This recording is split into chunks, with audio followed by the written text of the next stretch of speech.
நல்ல தகப்பனே, எங்கள் சர்வ வல்லமை உள்ள ஆண்டவரே, இந்த அருமையான நேரத்திற்காக உமக்கு ஸ்தோத்திரம். கிருபையுள்ள கரத்தில் எங்களை தாழ்த்துகிறோம். தேவனாகிய கர்த்தர் இந்த 2 நாளும், இந்த 4வது செஷன் வரைக்கும் உம்முடைய கிருபை இரக்கம் தயவு எங்கள் கூட இருந்ததுக்காக ஸ்தோத்திரம். தேவ ஆவியானவர் இடைபடுகிறீங்க ஆண்டவரே, உம்முடைய வார்த்தைகளை அனுப்புகிறீங்கப்பா. தொடர்ந்து நாங்கள் உம்முடைய பாதப்படியில் இருக்க நீர் உம்முடைய வசனத்தை அனுப்ப ஜனங்களோடு கூட இடைபட கர்த்தர் கிருபை தருவீராக. மகிமையுள்ள கரத்தில் எங்களை தாழ்த்துகிறோம் எங்கள் ஆண்டவர் இயேசுவின் நாமத்தில் பிதாவே, அல்லேலூயா. சில காலமாக இந்த கடைசி காலத்தினுடைய அடையாளங்களை குறித்து பேசும்போது மிக முக்கியமாக சில காரியத்தை கர்த்தர் பேசினார். குறிப்பாக இதெல்லாம் 2008 கர்த்தர் எங்களோடு கூட இடைப்பட்டதான ஒரு காரியம். 2008 இதை சொல்லும் பொழுது அப்பொழுது அநேகர் இதை ஏற்றுக்கொள்ளவில்லை, எதிர்த்தார்கள். இப்போவும் எதிர்க்கிறார்கள், கொஞ்சம் பேர் எதிர்க்கிறார்கள். ஆமாம், ஆனால் அன்னைக்கு எதிர்த்தவர்கள் அநேகர் இப்பொழுது அதை ஏற்றுக்கொள்ளுகிறார்கள், புரிந்து கொள்ளுகிறார்கள். ஒரு சிலர் இன்றைக்குமே இப்போ உள்ளவங்க அதை ஏற்றுக்கொள்ளுகிறது இல்லை. ஒரு சிலர் இந்த செய்தியை முழுசாக கேட்காமையும் எதிர்க்கிறவங்க இருக்கிறாங்க. அதில் இந்த யூடியூப்பில் ஒரு 10 நிமிஷம் 5 நிமிஷம் வரும். முன்னாடி பேசுகிறதையும் பின்னாடி பேசுகிறதையும் பார்க்க மாட்டாங்க. அவங்க அந்த 5-10 நிமிஷத்தை கேட்டுட்டு இதென்ன இப்படி இருக்குது அப்படின்னு சொல்லுவாங்க. ஸோ அதனால் நாங்கள் இந்த செய்தியை எடுக்கும் பொழுது கொஞ்சம் விளக்கமாக சொல்லித்தான் எடுக்கிறோம். எடுக்கிற இடத்துலலாம் விளக்கமாக சொல்லித்தான் எடுக்கிறோம். ஆனாலும் கூட ஒரு சிலருக்கு அது புரிய மாட்டேங்குதா, இல்லை அவர்கள் ஏற்றுக்கொள்ள மனது இல்லையான்னு தெரியல. குறிப்பாக எதை பற்றி அப்படின்னு சொல்லி பார்த்தீங்கன்னு சொன்னால், இப்போ நீங்கள் ஒரு முதல் 15 நிமிஷம் இப்போ நம்ம ஒரு விளக்கத்தை பார்க்க போகிறோம். ஸோ அந்த விளக்கத்தை நல்லா கவனிங்க. வர ஒரு வேளை யாராவது உங்ககிட்ட அதை பற்றி பேசும்போது நீங்களே அதுக்கு பதில் சொல்லலாம். நான் சொல்லணுன்ற அவசியமே இல்லை. நான் சொன்னது யூடியூப்பில் இருக்குது, உங்ககிட்ட கேட்குறவங்களுக்கு நீங்கள் சொல்லலாம். குறிப்பாக இந்த முத்திரைகளின் புஸ்தகம் அப்படின்னு ஒன்று இருக்குது. 6ஆம் அதிகாரத்தில் வெளிப்படுத்தின விசேஷத்தில் முத்திரைகளின் புஸ்தகம் அப்படின்னு ஒன்று இருக்கிறது. 5ஆம் அதிகாரத்தில் அந்த முத்திரைகளின் புஸ்தகத்தை ஆட்டுக்குட்டியானவர் வாங்கி உடைக்க கண்டேன் அப்படின்னு சொல்லப்பட்டிருக்கிறது. ஸோ இந்த முத்திரைகளின் புஸ்தகத்தை பற்றி கொஞ்சம் ஒரு கான்ட்ரவர்சியான கருத்துக்கள் கொஞ்சம் பேர்கிட்ட இருக்குது. எதை பற்றி இருக்கிறது அப்படின்னு சொன்னால், இந்த விளக்கத்தை நாங்கள் கொடுக்குறோம், ஆனாலும் அவர்கள் அந்த விளக்கத்தை அவர்கள் ஒரு சிலர் ஏற்றுக்கொள்கிறதில்லை. என்ன அப்படின்னு சொல்லி இப்போ பார்க்கலாம். அவங்க என்ன சொல்கிறாங்கன்றதை நான் உங்களுக்கு சொல்லிடுறேன். முதலாவதாக, முத்திரைகள் அப்படிங்கிறது வருகைக்கு பின்னால் உடைக்கப்படுவது. சபை எடுத்துக்கொள்ளப்பட்ட பின்னால் தான் என்ன நடக்கும்? முத்திரைகள் உடைக்கப்படும்.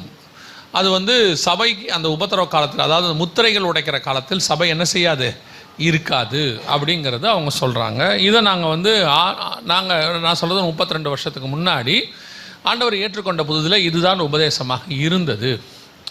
ஆனால் அதுக்கப்புறம் வேதத்தை தியானிக்க நிறைய காரியங்களை கர்த்தர் வெளிப்படுத்தும் போது, அல்லது அது வசனத்தோடு கூட பார்க்கும்போது அநேக காரியங்கள் என்ன எப்படி இருக்குதுன்னு பார்த்தா அதற்கு கொஞ்சம் மாறி இருக்கிறது.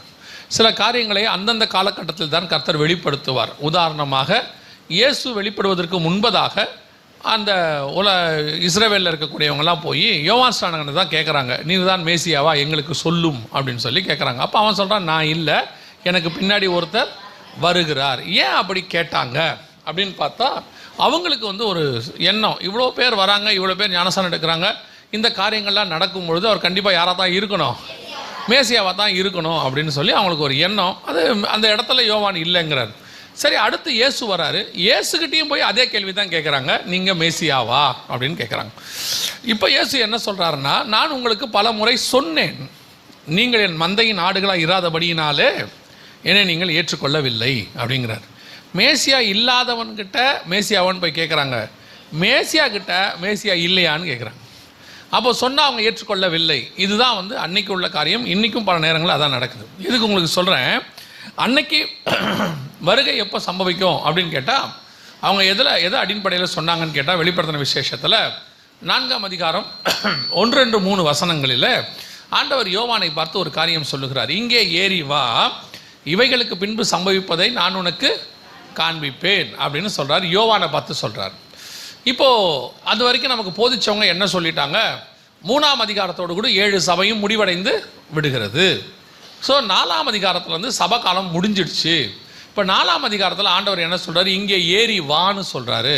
அப்படியானால் சபை 4ஆம் அதிகாரத்தில் என்ன செய்யுது, ஏறி போகுது அப்படின்னு சொல்கிறாங்க. ஆனால் சபை 4ஆம் அதிகாரத்தில் ஏறி போகிறதுங்கிறதுக்கான எந்த விதமான வசனமும் அங்கே இல்லை. ஆண்டவர் யாரை தான் சொல்கிறாரு, யோவானை தான் சொல்றாரு. யோவான் சபை என்பதற்கு ஒரு இடத்திலும் என்ன கிடையாது, ஆதாரம் பைபிள்ல வசனம் சொல்லப்படவே இல்லை. இன்னும் சொல்ல போனா சிலுவையில் தொங்கிட்டு இருக்கும் போது கூட ஸ்திரீயை பார்த்து ஆண்டவர் சொன்னாரு, ஸ்திரீயை பார்த்து இதோ உன் மகன்னு சொன்னாரு. அவன் மகனை பார்த்து சொன்னாரு இதோ உன் தாயின்னு தான் சொன்னாரே ஒழிய அதுக்கு வேற அர்த்தங்கள் இருக்கு. யோவானை சபைக்கு உருவகமாக ஒரு இடத்திலும் ஆண்டவர் சொல்லவே இல்லை. இன்னும் நீங்க பார்த்துக்கிட்டே வந்தீங்கன்னா 22ஆம் அதிகாரத்தில் வெளிப்படுத்தின விசேஷத்துல ஆண்டவர் சொல்லும் போது ஒரு வார்த்தையை சொல்றாரு. ஆவியும் மனவாட்டியும் 17வது வசனம் என்ன சொல்லுது பாருங்க.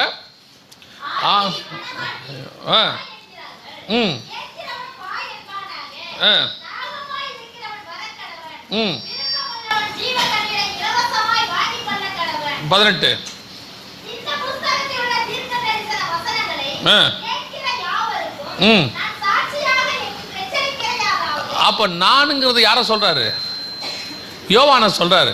அந்த இடத்துல அதுக்கு முந்தின வசனத்துல ஆவியும் மனவாட்டியும் வா என்பார்களாக, அது சபையை தனியா சொல்றாரு. இங்க யோவான் நான் தனியா தன்னை சொல்றாரு. கீழேயும் நீங்க வந்து வாசிச்சு பாருங்க 20ஆம் வசனத்துல, இவைகளை சாட்சியாய் அறிவிக்கிறவர் மெய்யாகவே நான் சீக்கிரமாய், இது யோவான் தனியா சொல்றாரு. ஆமேன் கர்த்தராகிய இயேசுவே. அப்படி இருக்கும் பொழுது யோவான் சபைக்கு அடையாளமாய் ஒரு இடத்திலும் என்ன செய்யப்படவில்லை, கொடுக்கப்படவே இல்லை. இவங்க இங்க ஏறிவான் ஆண்டவர் யோவானை பார்த்து சொல்றாரு. யோவான் பரலோக தரிசனங்களை பார்க்கிறார், எல்லாத்தையும் செய்கிறார். சரி, ரெண்டாவது இவர்கள் சபை பரலோகத்துக்கு அந்த 6ஆம் அதிகாரத்துக்கு முன்னாடி போயிடுது அப்படிங்கிறதுக்கு அவர்கள் சொல்லக்கூடிய இன்னொரு மிக முக்கியமான காரியம் என்ன அப்படின்னு கேட்டீங்கன்னு சொன்னா, 7ஆம் அதிகாரத்தில் அவர் ஒரு காரியத்தை சொல்றார். வெளிப்படுத்தின விசேஷம் 7ஆம் அதிகாரத்தில் இவர்கள் எங்கிருந்து வந்தார்கள் அப்படின்னு சொல்றதுக்கு 14வது வசனத்தில் ஆண்டவர் சொல்றாரு, ஆண்டவனே அது உமக்கே தெரியும் என்றேன். அப்பொழுது அவன் இவர்கள் மிகுந்த உபத்திரவத்திலிருந்து வந்தவர்கள் அப்படின்னு இருக்கு. மிகுந்த உபத்திரவத்திலிருந்து வந்தவர்கள் அப்படின்னு இருக்கு. அதோடைய அர்த்தம் என்ன அப்படின்னா, இவங்க என்ன சொல்லிட்டாங்க, அப்போ சபை உபத்திரவ காலத்துக்கு முன்னாடியே பரலோகத்துக்கு போயிருச்சு. இப்போ இந்த 7ஆம் அதிகாரத்தில் இருக்கிறவங்க எல்லாம் உபத்திரவ காலத்தில் உள்ள வந்தவங்க அப்படின்னு இருக்கு. அப்போ 6ஆம் அதிகாரத்தில் அந்திகிறிஸ்து ஆட்சி நடந்துச்சா, 7 வருஷம் நடந்துச்சா, முத்திரைகள் வந்துச்சா, முத்திரைகள் வந்து அந்த 666 முத்திரை வந்துச்சா, அப்புறம் கையிலும் நெத்திலையும் போட்டாங்கன்னா எதுவுமே இங்கே இல்லை. 6ஆம் அதிகாரத்தில் எதுவுமே இல்லை. மிகுந்த உபத்திரவம்னா அது 2வது 3 வருஷம், அதான் மிகுந்த உபத்திரவம்னு இருக்கு. அப்போ இவங்க இதெல்லாம் வச்சுக்கிட்டு சபை வந்து 4ஆம் அதிகாரத்திலேயே பரலோகத்துக்கு போயிருச்சு, 5ஆம் அதிகாரம் 6ஆம் அதிகாரம் 7ஆம் அதிகாரங்கிறது உபத்திரவ காலம், மகா உபத்திரவ காலம் அப்படிங்கிறாங்க. இதற்கான வேற எந்த ஒரு காரியமும் இங்கே வசனத்தில் என்ன செய்யல, சொல்லப்படவே இல்லை. அதற்கான எந்த ப்ரூஃபும் வசனத்தில் இல்லை. இப்போ நாம என்ன பார்க்க போறோம் அப்படின்னு கேட்டீங்கன்னு சொன்னா, முத்திரைகள் என்பது வருகைக்கு முன்னால் உடைக்கப்பட வேண்டியது அப்படின்றதுக்கான விளக்கங்களை பார்க்க போறோம். பார்த்துட்டு அப்புறமா நாம எந்த முத்திரையில் இருக்கிறோங்கிறத பார்க்க போறோம். முத்திரைகள் என்பது உபத்திரவத்துக்கு முன்பதாக, அதாவது சபை எடுத்துக்கொள்ளப்படுவதற்கு முன்பதாக உடைக்கப்பட வேண்டியதா அப்படின்னு கேட்டீங்கன்னு சொன்னா, மத்தேயு எழுதின சுவிசேஷத்தை திருப்பிக் கொள்ளுங்க. ஆண்டவர் அந்த மத்தேயு எழுதின சுவிசேஷத்தை 3 பங்காக பிரிச்சிருக்கிறார். 3 பங்கா பிரிக்கும் பொழுது அவர் சொல்லக்கூடியதான காரியங்களை கவனிங்க. 1 முதல் 8 வசனங்களை சொல்லிட்டு மத்தேயு எழுதின சுவிசேஷத்தை அவர் ஆண்டவர் சொல்லக்கூடிய ஒரு வார்த்தை என்ன அப்படின்னு கேட்டா, இவைகளெல்லாம் வேதனைகளுக்கு ஆரம்பம், அப்பொழுது உங்களை உபத்திரவங்களுக்கு ஒப்பு கொடுப்பார்கள். அப்பதான் உபத்திரவங்கள் ஆரம்பிக்குது. அடுத்து 14வது வசனத்துல ராஜ்யத்தினுடைய இந்த சுவிசேஷம் பூலோகம் எங்கும் உள்ள சகல ஜாதிகளுக்கும் சாட்சியாய் பிரசங்கிக்கப்படும், அப்பொழுது முடிவு வரும் அப்படின்னு இருக்கு. இது 2வது பார்ட். 15வது வசனத்துல இருந்து இப்ப அந்திகிறிஸ்து உள்ள வரான், மேலும் பாலாக்கும் அருவருப்பை குறித்து தானியேல் தீர்க்கதரிசி சொல்லி இருக்கிறானே. அடுத்து 31வது வசனத்துல வலுவாய் துணிக்கும் எக்காலத்தனத்தோடு அவர் தமது தூதர்களை அனுப்புவார், அவர்கள் அவரால் தெரிந்து கொள்ளப்பட்டவர்களை வானத்தின் ஒரு முனை கொண்டு மறுமுனை மட்டும் 4 திசைகளிலிருந்து கூட்டி. அப்ப வசனம் தெளிவாய் இருக்கிறது. முதல்ல ஒரு பார்ட் இருக்கு, 2வது ஒரு பார்ட் இருக்கு, 3வது ஒரு பார்ட் இருக்கு. இந்த 8வது வசனம் வரைக்கும் உபத்திரவம் ஆரம்பிக்கிறதுக்கு முன்னாடி உள்ளது, வேதனைகளுக்கு ஆரம்பம், அதுக்கப்புறம் தான் ஆரம்பிக்கிறது. அப்போ இந்த 3 முதல் 8 வசனம் வரைக்கும் இருக்கிறது வேதனை ஆரம்பிக்கிறதுக்கு முன்னாடி உள்ளது. இது அப்படியே வச்சுக்கோங்க. இப்போ 6ஆம் அதிகாரத்தில் ஆண்டவர் முத்திரைகளை உடைக்கிறார்.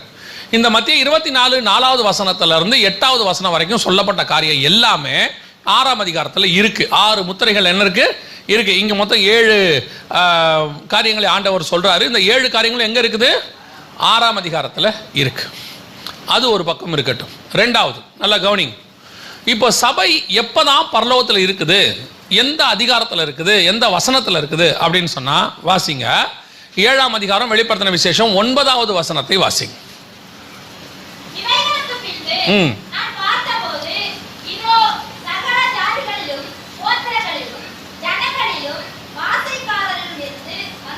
வந்ததும் ஒருவரும் எண்ணக்கூடாததுமாகிய திரளான கூட்டமாகிய ஜனங்கள்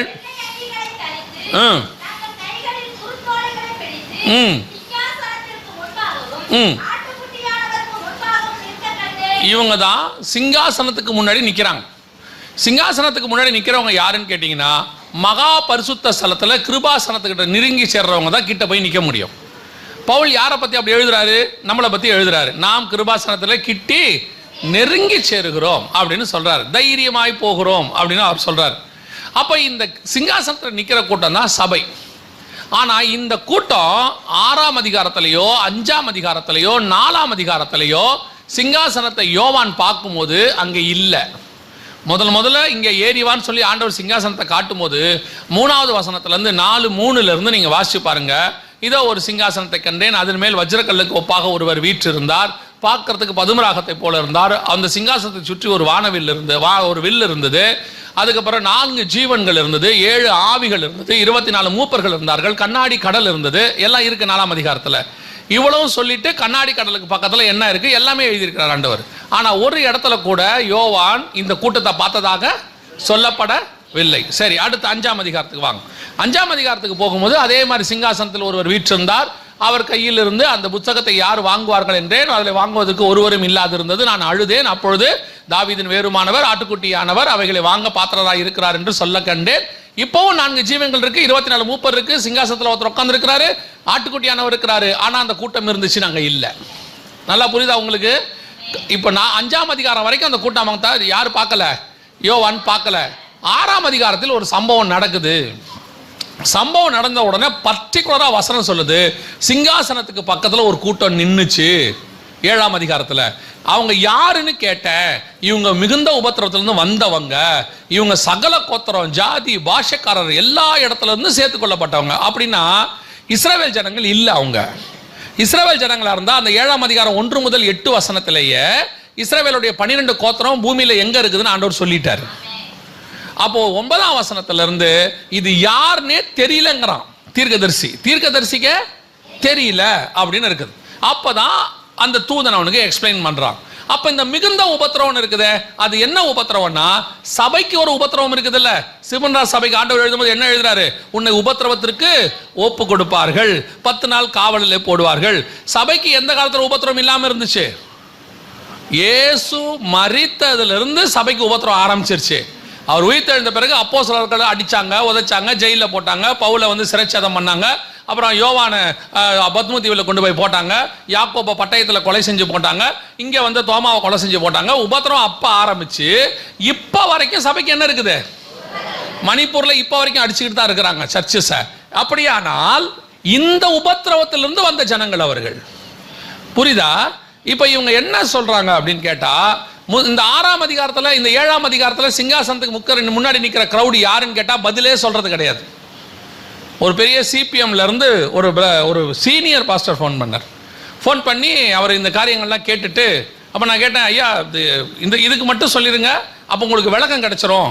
இந்த சிங்காசனத்துக்கு 7ஆம் அதிகாரத்தில் நிற்கிறவங்க யாருன்னு நான் படிச்சுட்டு திருப்பி கூப்பிட்றேன். 3 வருஷம் ஆச்சு, இன்னும் கூப்பிடல, இன்ன வரைக்கும் கூப்பிடல. நான் குற்றமாக சொல்லவே இல்லை. நாம் சில காரியங்களை யாரோ சொன்னாங்கன்னு ஃபாலோ பண்ணிக்கிட்டு வந்திருப்போம். அந்த நேரம் வரும்போது கர்த்தர் அந்த காரியங்களை யாரோ ஒருத்தரை வச்சு வெளிப்படுத்துவார். அப்படி வெளிப்படுத்தும் போது அதை ஏற்றுக்கொண்டாதான் நமக்கு நல்லது. பாருங்க, இல்லை இன்னைக்கு அவங்க எதிர்க்கிறதுனால ஒரு பிரயோஜனமும் இல்லை. நான் ஆண்டவர் அவர் காரியத்தை செஞ்சுட்டு தான் போக போறாரு. ஆனால் என்னன்னா அநேகரை வஞ்சிக்கிறார்கள். இல்லை இது இல்லை, இது கிடையாது, இதெல்லாம் நடக்கலைன்னு. இந்த 7ஆம் அதிகாரத்தில் வருகிறவங்க யாரு? அப்ப இவங்க எல்லாம் ஒருவேளை இல்ல இது அந்திகிறிஸ்து ஆட்சியில வந்துச்சு, அந்திகிறிஸ்துவோட காலத்துல உபத்திரவத்தில் மரிச்சவங்க அப்படின்னா வாசிங்க 15ஆம் அதிகாரம் 2ஆம் வசனம் வாசிங்க. வெளிப்படுத்தல் 15:2 வாசிங்க.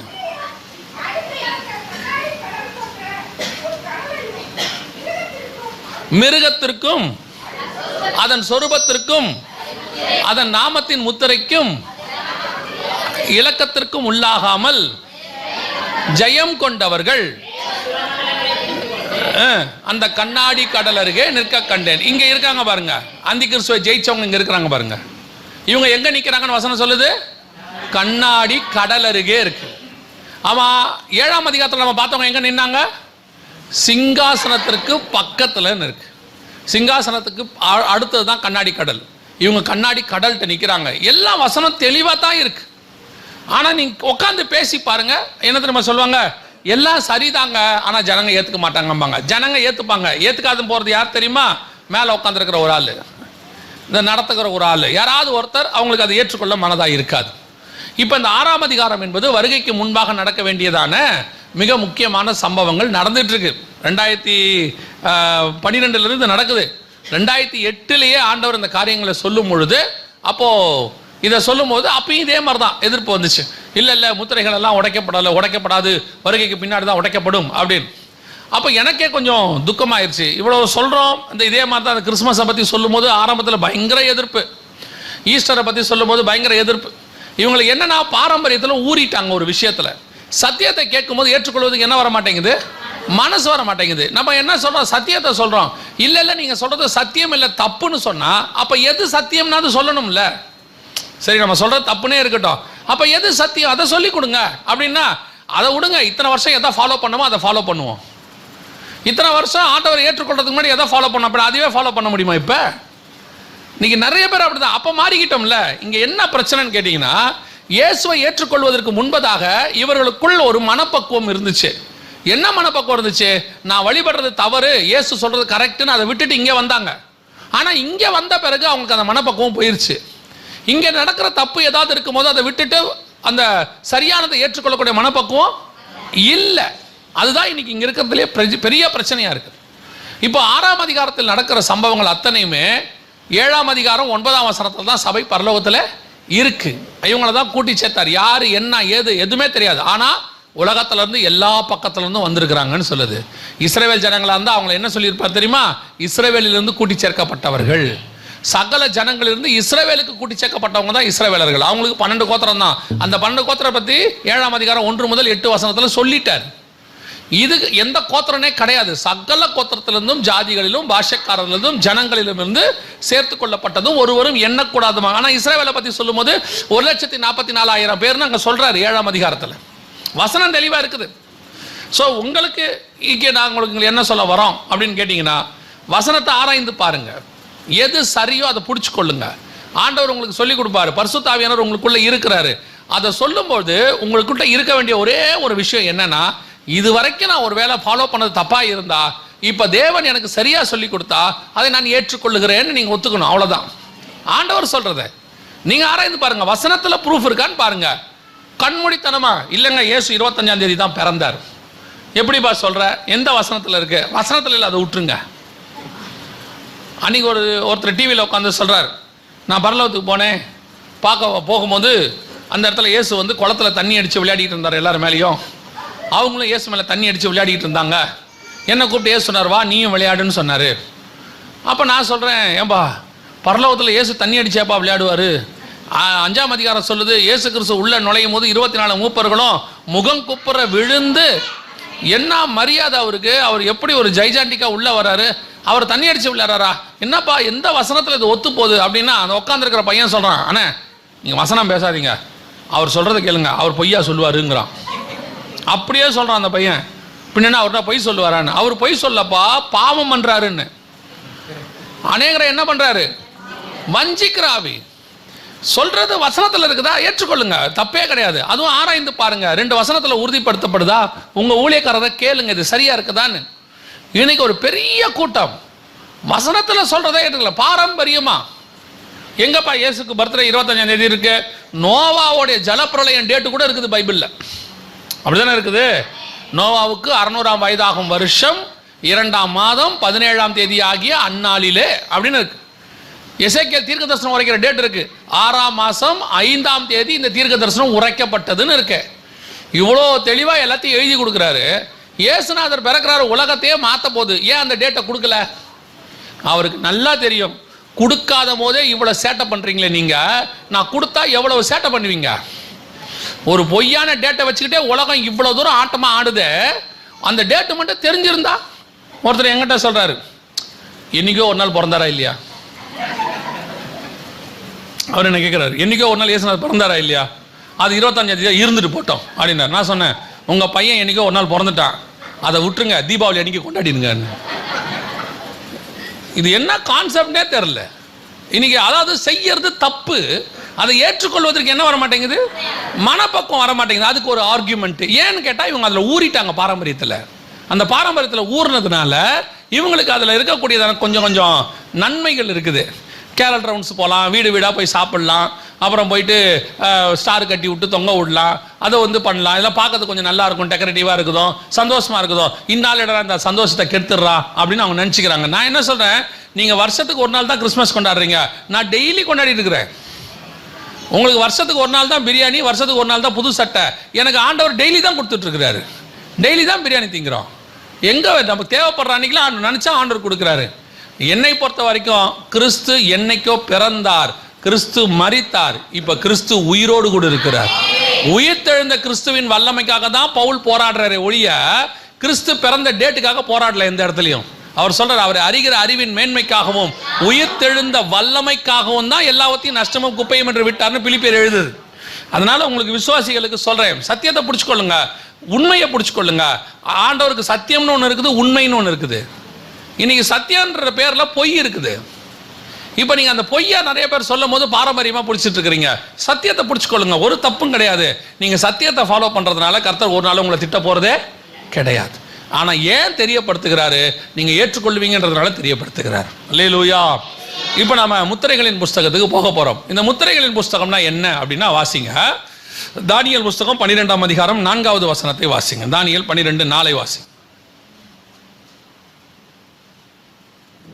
தானியேலாகிய நீயோவென்றால் முடிவு காலம் மட்டும் இந்த வார்த்தைகளை புதைபொருளாக வைத்து வைத்து இந்த புஸ்தகத்தை முத்திரை போடு.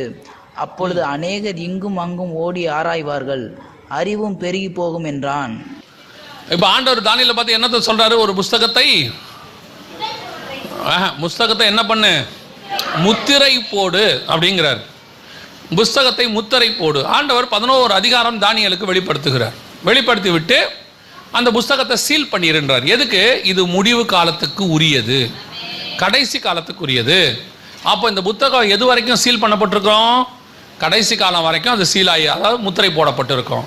அப்போ அந்த புஸ்தகம் முத்திரை உடைக்கப்படுதுன்னா அது என்ன காலம்னு அர்த்தம், கடைசி காலம்னு அர்த்தம். 6ஆம் அதிகாரம் வெளிப்படுத்தின விசேஷம் 1ஆம் வசனத்தை வாசிங்க. அப்போ 6ஆம் அதிகாரத்தில் என்ன வந்துருச்சு, கடைசி காலம் வந்துருச்சுன்னு அர்த்தம். புரியுதா? தெளிவா இருக்கு வசனத்துல. 12:4 முடிவு காலம் மட்டும் இதை முத்திரை போடுங்கிறாரு. அப்ப முத்திரை உடைக்கப்பட்டுச்சுன்னா அது என்ன காலம்? 6ஆம் அதிகாரத்துல முத்திரையை என்ன செய்யறாரு, உடைங்கிறார். இப்ப கொஞ்சம் பேர் என்ன சொல்றாங்கன்னா, என்னமோ கடைசி காலங்கிற உபதேசத்தையே நம்ம தான் புதுசா கொண்டாந்த மாதிரி. என்ன எம்டி ஜெகன் கடைசி காலங்கிறாரு, கடைசி காலங்கிறாரு, அதெல்லாம் கடைசி காலம். கடைசி காலம் நான் மட்டுமா சொல்றேன், வாசிங்களேன். ஆதியாகமத்தின் புஸ்தகம் 49ஆம் அதிகாரம் 1ஆம் வசனம் வாசிங்களேன். 1-2 வசனம்.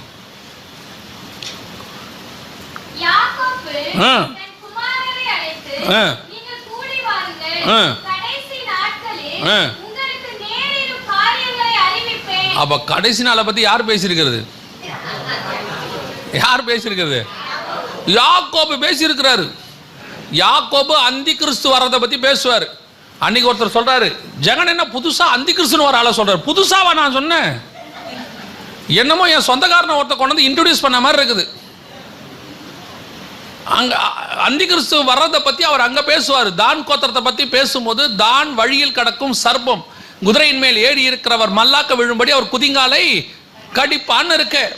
அந்தி கிறிஸ்து வர்றதை பத்தி அங்க எழுதுறாரு அவரு. சரி, அவர் எழுதினாரா? அவர் மட்டும்தான் எழுதினாரா? 1 யோவான் 2ஆம் அதிகாரம் 18ஆம் வசனம் வாசிங்க. 1 யோவான் 2:18.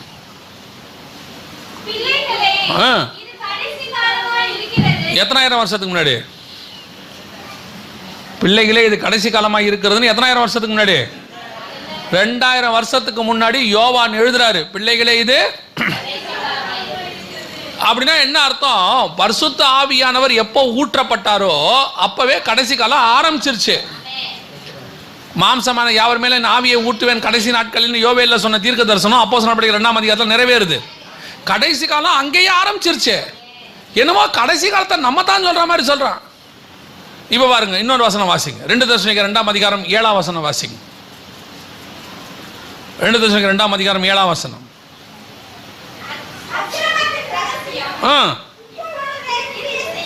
எப்பொழுது? இப்பொழுதுனா பவுல் தெசலோனிக்கேயர் புக்கு தான் ஃபர்ஸ்ட் எழுதின புக்கு. புஸ்தகத்திலேயே நீங்க பாத்தீங்கன்னா சுவிசேஷத்துக்கு அப்புறம் பவுல் எழுதின புக்கிலேயே நிருபங்கள்ல ஃபர்ஸ்ட் எழுதுனது என்னது? தெசலோனிக்கேயர் தான் எழுதுறது. தெசலோனிக்கேயருக்கு எழுதும் போது பவுல் சொல்றாரு, அக்கிரமத்தின் ரகசியம் இப்பவே கிரியை செஞ்சுக்கிட்டு இருக்குங்கிறாரு. அப்ப கடைசி காலத்துல அவர் யாரை பத்தி எழுதுறாரு தெரியுமா? 7 வருஷம் உபத்திரவ காலத்துல அந்திகிறிஸ்துவை பத்தி எழுதுறாரு. அந்த இடத்துல அவன் வந்து உட்கார்ந்திருப்பான். 4ஆம் வசனத்துல சொல்றாரு, அவன் எதிர்த்து நிற்கிறவனாயும் தேவன் எனப்படுவது எதுவோ ஆராதிக்கப்படுவது எதுவோ எல்லாவற்றுக்கும் மேலாக தன்னை உயர்த்துகிறவனாயும் தேவனுடைய ஆலயத்தில் தேவன் போல உட்கார்ந்து தன்னைத்தான் தேவன் என்று காண்பிக்கிறவனாயும் இருப்பான். அவனை பத்தி அந்திகிறிஸ்துவை பத்தி கிபி 45 பவுல் எழுதுறாரு. அப்பவே சொல்றாரு, அக்கிரமத்தின் ரகசியம் இப்பவே கிரியை செய்யுது. யோவான் எழுதுறாரு, பிள்ளைகளே இது கடைசி காலம். என்னமோ நம்ம தான் 2000 வருஷம் கழிச்சு புதுசா சொல்ற மாதிரி சொல்றான். அவங்க நல்ல வேலை, அவங்க இருந்தா அவங்களையும் யூடியூப்ல திட்டிருப்பான். யோவானுக்கு வேற வேலை இல்லை, கடைசி காலம் என்று ஜனங்களை பயமுறுத்தி கொண்டிருக்கிறார் அப்படின்னு. பின்ன அவரும் அதானே எழுதுறாரு, பிள்ளைகளே இது கடைசி காலமா இருக்கிறதுன்னு. பேதுருவும் அதை தானே எழுதுறாரு. இன்னைக்கு பைபிள் வந்து கடைசி காலத்தை பத்தி அன்னைக்கே எழுதி வச்சிருச்சு. அன்னைக்கே இருந்ததாக அவர்கள் நம்பினார்கள். எழுதும் போது அவர் நம்புறாரு, யோவான் நம்புறாரு, கடைசி காலம் இப்பவே வந்துருச்சு, நம்மலாம் போறோம்னு ஆவல்ல இருக்கிறாரு. இந்த போறவனுக்கு கடைசி காலத்தை பத்தி ஆவல் இருக்கும், அதை கடைசி காலம் நினைச்சுப்பான். இந்த போவாத பயலுவுக்கு தெரியாது. அதை பத்தி அவன் யோசிக்க போதில்ல, சொன்னாலும் பயப்படுவான். இந்த நல்லா படிச்ச பையன் எக்ஸாம் வந்துருச்சுன்னா என்ன சொல்லுவான்? எக்ஸாம் வந்துருச்சா, அப்பா நல்லபடியா படிச்சு எழுதி அடுத்த கிளாஸுக்கு போனோம்பா. இந்த ஃபெயில் ஆகிறவர் இருக்காம்ல, என்ன அதுக்குள்ள சொல்லிட்டாங்க, என்ன உடனே எக்ஸாம் வச்சுட்டாங்க, இந்த இப்போ மார்ச் மாசமே வச்சுட்டாங்க எக்ஸாம் எல்லாருக்கும். பசங்க கேட்குறான், என்ன மார்ச்லேயே வச்சுட்டான், அப்போ 2 மாசம் லீவ் விடுவாங்களா, கொஞ்சம் தள்ளி வைக்க கூடாதா ஏப்ரல்? இவன் கேட்குறான் கவர்மெண்ட்டுக்கு. ஒரு பையன் என்ன கேட்டான், அப்போ இந்த வருஷம் கொரோனாக்கு வாய்ப்பு இல்லையான்னா. இந்த படிக்காதவனுக்கு என்ன தோணுது, பரிச்சை வேணாங்கிறான். நல்லா படிச்சவன் என்ன தெரியுமா சொல்றான், இந்த சீக்கிரம் வச்சு முடிச்சிங்கன்னா ஒரு 2 மாசம் ஃப்ரீயாவது இருக்கலாம், நம்ம போய் இளையபாரத்துக்குள்ள பிரவேசிக்கலான்றான். அதைத்தான் நாங்களும் சொல்றோம், இந்த இயேசுநாதர் சீக்கிரம் வந்தாருன்னா நம்ம போய் இளையபாரத்தில் பிரவேசிக்கலாம். இந்த பாதி கட்டடத்தில் நிற்கிறவனுக்கு கொஞ்சம் கஷ்டமா தான் இருக்கும். ஒரு பையன் வந்து என்ன கேட்டான், 3 மாசத்துக்குள்ள இயேசு கண்டிப்பா வந்துருவாரான்னா. ஏன் அப்படி கேட்கறேன்ல, வருஷம் வராருங்கிறீங்களே, ஒரு 3 மாசத்துக்குள்ள வந்துருவாரான்னா. அது என்னடா 3 மாசம் கணக்குன்னு? இல்லை வீட்டில் பொண்ணு பார்த்துருக்குறாங்கன்னு, ஒரு 3 மாசத்துல கல்யாணம். அதான் நான் கேட்டேன், ஏன்டா வருகையே வரப்போது கல்யாணமாடா முக்கியம்னு கேட்டேன். இப்போ அவன் சொன்னான், உங்களுக்கு ஆய்ப்போச்சு இல்லை, நீங்கள் அப்படித்தான் பேசுவீங்க. இப்போ நமக்கு வருகை முக்கியமா இருக்கு, அவனுக்கு என்ன கல்யாணம் முக்கியமா இருக்கு. ஆனால் எனக்கு ஒரு நம்பிக்கை இருக்கு, அவன் கல்யாணம் பண்ணனா வருகைக்கு ஆயத்தமாயிருவான். ஏன்னா ஆண்டவர் சொல்லிட்டார், இவன் மிகுந்த உபத்திரவத்திலிருந்து வந்தவன், அந்த லிஸ்ட்டுக்கு வந்துருவான் அவன். கவனிங்க, அப்போ கடைசி காலம் என்பது அப்பவே தொடங்கிருச்சு. எப்போ? யாக்கோபு காலத்தில் தொடங்கிருச்சு. அந்த முத்திரை எப்போ உடைக்கப்படும்னா கடைசி காலத்தில் உடைக்கப்படும். அப்போ 6ஆம் அதிகாரத்தில் 1ஆம் வசனத்தில் முத்திரை என்ன செய்யப்படுது? உடைக்கப்படுது. 7ஆம் அதிகாரம் 9ஆம் வசனத்தில் சபை எங்க இருக்குது? பரலோகத்தில் இருக்கு. அப்போ முத்திரை உடைக்கப்பட்டு சபை பரலோகத்துக்கு போறதுக்குள்ள நடக்க வேண்டிய சம்பவங்கள் தான் அங்கே சொல்லப்பட்டிருக்கிறது. புரியுதா? அப்ப நல்லா கவனிச்சு பாருங்க, மத்திய 24ஆம் அதிகாரம் 4ஆம் வசனத்துல இருந்து 8ஆம் வசனம் வரைக்கும் வேதனைகள் ஆரம்பிக்கிறதுக்கு முன்னாடி வரைக்கும் 7 அடையாளங்களை ஆண்டவர் சொல்றாரு. அவர் சொல்ற அத்தனை அடையாளமும், அதாவது எண்ணாமத்தை எடுத்துக்கொண்டு அநேகர் வருவார்கள், ஜனத்துக்கு விரோதமாய் ஜனம், ராஜ்யத்துக்கு விரோதமாய் ராஜ்யம், அப்புறம் வந்து யுத்தங்களின் செய்திகளையும் கேள்விப்படுவீர்கள், பஞ்சங்கள், கொள்ளை நோய்கள், பூமி எதிர்ச்சிகள். 7 சொல்றார். இந்த 7 அப்படியே இங்க இருக்கும். எங்க இருக்குது? 6ஆம் அதிகாரத்தில் இருக்கும். கரெக்டா அது முடியும், ஒரு கூட்டம் பரலோகத்துல வந்து நிற்கும். அதைத்தான் ஆண்டவர் சொல்றாரு, இவைகள் சம்பவிக்கும் போது உங்கள் மீட்பு சமீபமாக இருப்பதால் அப்படிங்கிறார். ஸோ உங்களுக்கு சொல்றேன், நீங்க வஞ்சிக்காதபடிக்கு என்ன செய்யுங்க? எச்சரிக்கையா இருங்க. இப்போ நான் இன்னொரு ஆப்போசிட்டா உங்களுக்கு சொல்றேன். இப்போ இது வந்து கடைசி காலம், முத்திரைகள் உடைக்கிறாங்க அப்படின்னு சொல்லி நீங்க நல்லா ஜாக்கிரதையா ஆயிட்டீங்கன்னு வச்சுங்க, அதுல உங்களுக்கு ஏதாவது நஷ்டம் இருக்குதா? ஏதாவது நஷ்டம் இருக்குதா? சரி, நான் சொல்றபடி இது முத்திரை காலமே இல்லை, இன்னும் கொஞ்சம் தள்ளி வரட்டும், ஆனா நீங்க ஆயத்தமாகறதுல ஏதாவது நஷ்டம் இருக்குதா? ஏன்னா ஆயத்தம் 1ஆம் நூற்றாண்டுலேருந்து ஆண்டவர் சொல்றாரு, ஆயத்தமா இருங்க, மனுஷகுமாரன் நினையாத நாளிகையிலே வருவார். இப்போ நம்ம சொல்றதுனால நீங்க ஆயத்தமாகறீங்கன்னு வச்சுங்க. ஏன்னா நம்ம ஆயத்தமாக தான் சொல்றோம். முத்திரைகள் உடைக்கப்படுது, சரி ஓகே ரைட்டு. முத்திரைகள் உடைக்கப்படுது, ஆயத்தமாகும். நீங்கள் ஆயத்தமாக தொடங்கிட்டீங்க. அதில் என்ன நஷ்டம்னு கேட்குறேன். ஒரு நஷ்டமும் கிடையாது. டிலே ஆனால் ஆகிட்டு போகுது. அவர் வந்தால் வந்துட்டு போகிறோம், ஆயத்தமான போக போகிறோம். சரி, இப்படி வச்சுக்கோங்க. முத்திரைகள் காலம் இன்னும் இருக்குது, டோன்ட் வரி, இன்னும் வந்து காலம் செல்லும் அப்படின்னு சொல்லும் போது நீங்கள் ஆயத்தமாகாமல் இருந்தால் ஆண்டவர் வந்தால் நஷ்டமா இல்லையா? எப்படி எடுத்தாலும் ஆயத்தமாகிறது நல்லது தானே. இன்னைக்கு ஒரு கூட்டத்தை நிர்விசானப்படுத்துறதுக்குனே ஒரு குரூப் உட்காந்துருக்கு. ஜனங்களை லகுவா வச்சுக்கணும்னு நினைக்கிறாங்க, சந்தோஷமா வச்சுக்கணும். நாங்க என்ன சொல்றோம்? உங்களை சந்தோஷமா வச்சுக்க நினைக்கிறோம், இங்க இல்ல பரலோகத்துல. ஏன்னா இங்க இருக்கிற நீங்க நினைக்கிற அத்தனை சந்தோஷமும் ஒரு நாள் ஒளிந்து போகும், கண்டிப்பாக ஒளிந்து போகும். ஒளியாத நித்திய சந்தோஷம் ஒன்று இருக்கு, அதுக்கு ஆயத்தப்படுங்கன்றோம். அவ்வளவுதான். இன்னைக்கு உலகம் வந்து இந்த தற்காலிக சந்தோஷத்துக்கு ரொம்ப இம்பார்ட்டன்ஸ் கொடுத்துக்கிட்டே இருக்குது. இப்போ நாம முத்திரைகளை பார்க்க போகிறோம். இந்த முதலாவது முத்திரை 2012 உடைக்கப்பட்டுருச்சு. அப்பவே அதுக்கான காரியங்கள்லாம் நடந்துருச்சு. முதல்ல இந்த 6ஆம் அதிகாரத்தில் 4 குதிரைகள் பற்றி இருக்குது. 6ஆம் அதிகாரம் 2ஆம் வசனத்தில் வெள்ளை குதிரை, 6ஆம் அதிகாரம் 4ஆம் வசனத்தில் சிவப்பு குதிரை, 6ஆம் அதிகாரம் 5ஆம் வசனத்தில் கருப்பு குதிரை, 6ஆம் அதிகாரம் 8ஆம் வசனத்தில் மங்கின நிறமுள்ள குதிரை. 4 குதிரை இருக்குது. இந்த 4 குதிரை எதை குறிக்கிறது அப்படின்னு கேட்டீங்கன்னு சொன்னா, வாசிங்க சகரியாவின் புஸ்தகம் 6ஆம் அதிகாரம் 4ஆம் வசனம் வாசிங்க. சகரியா 6:4.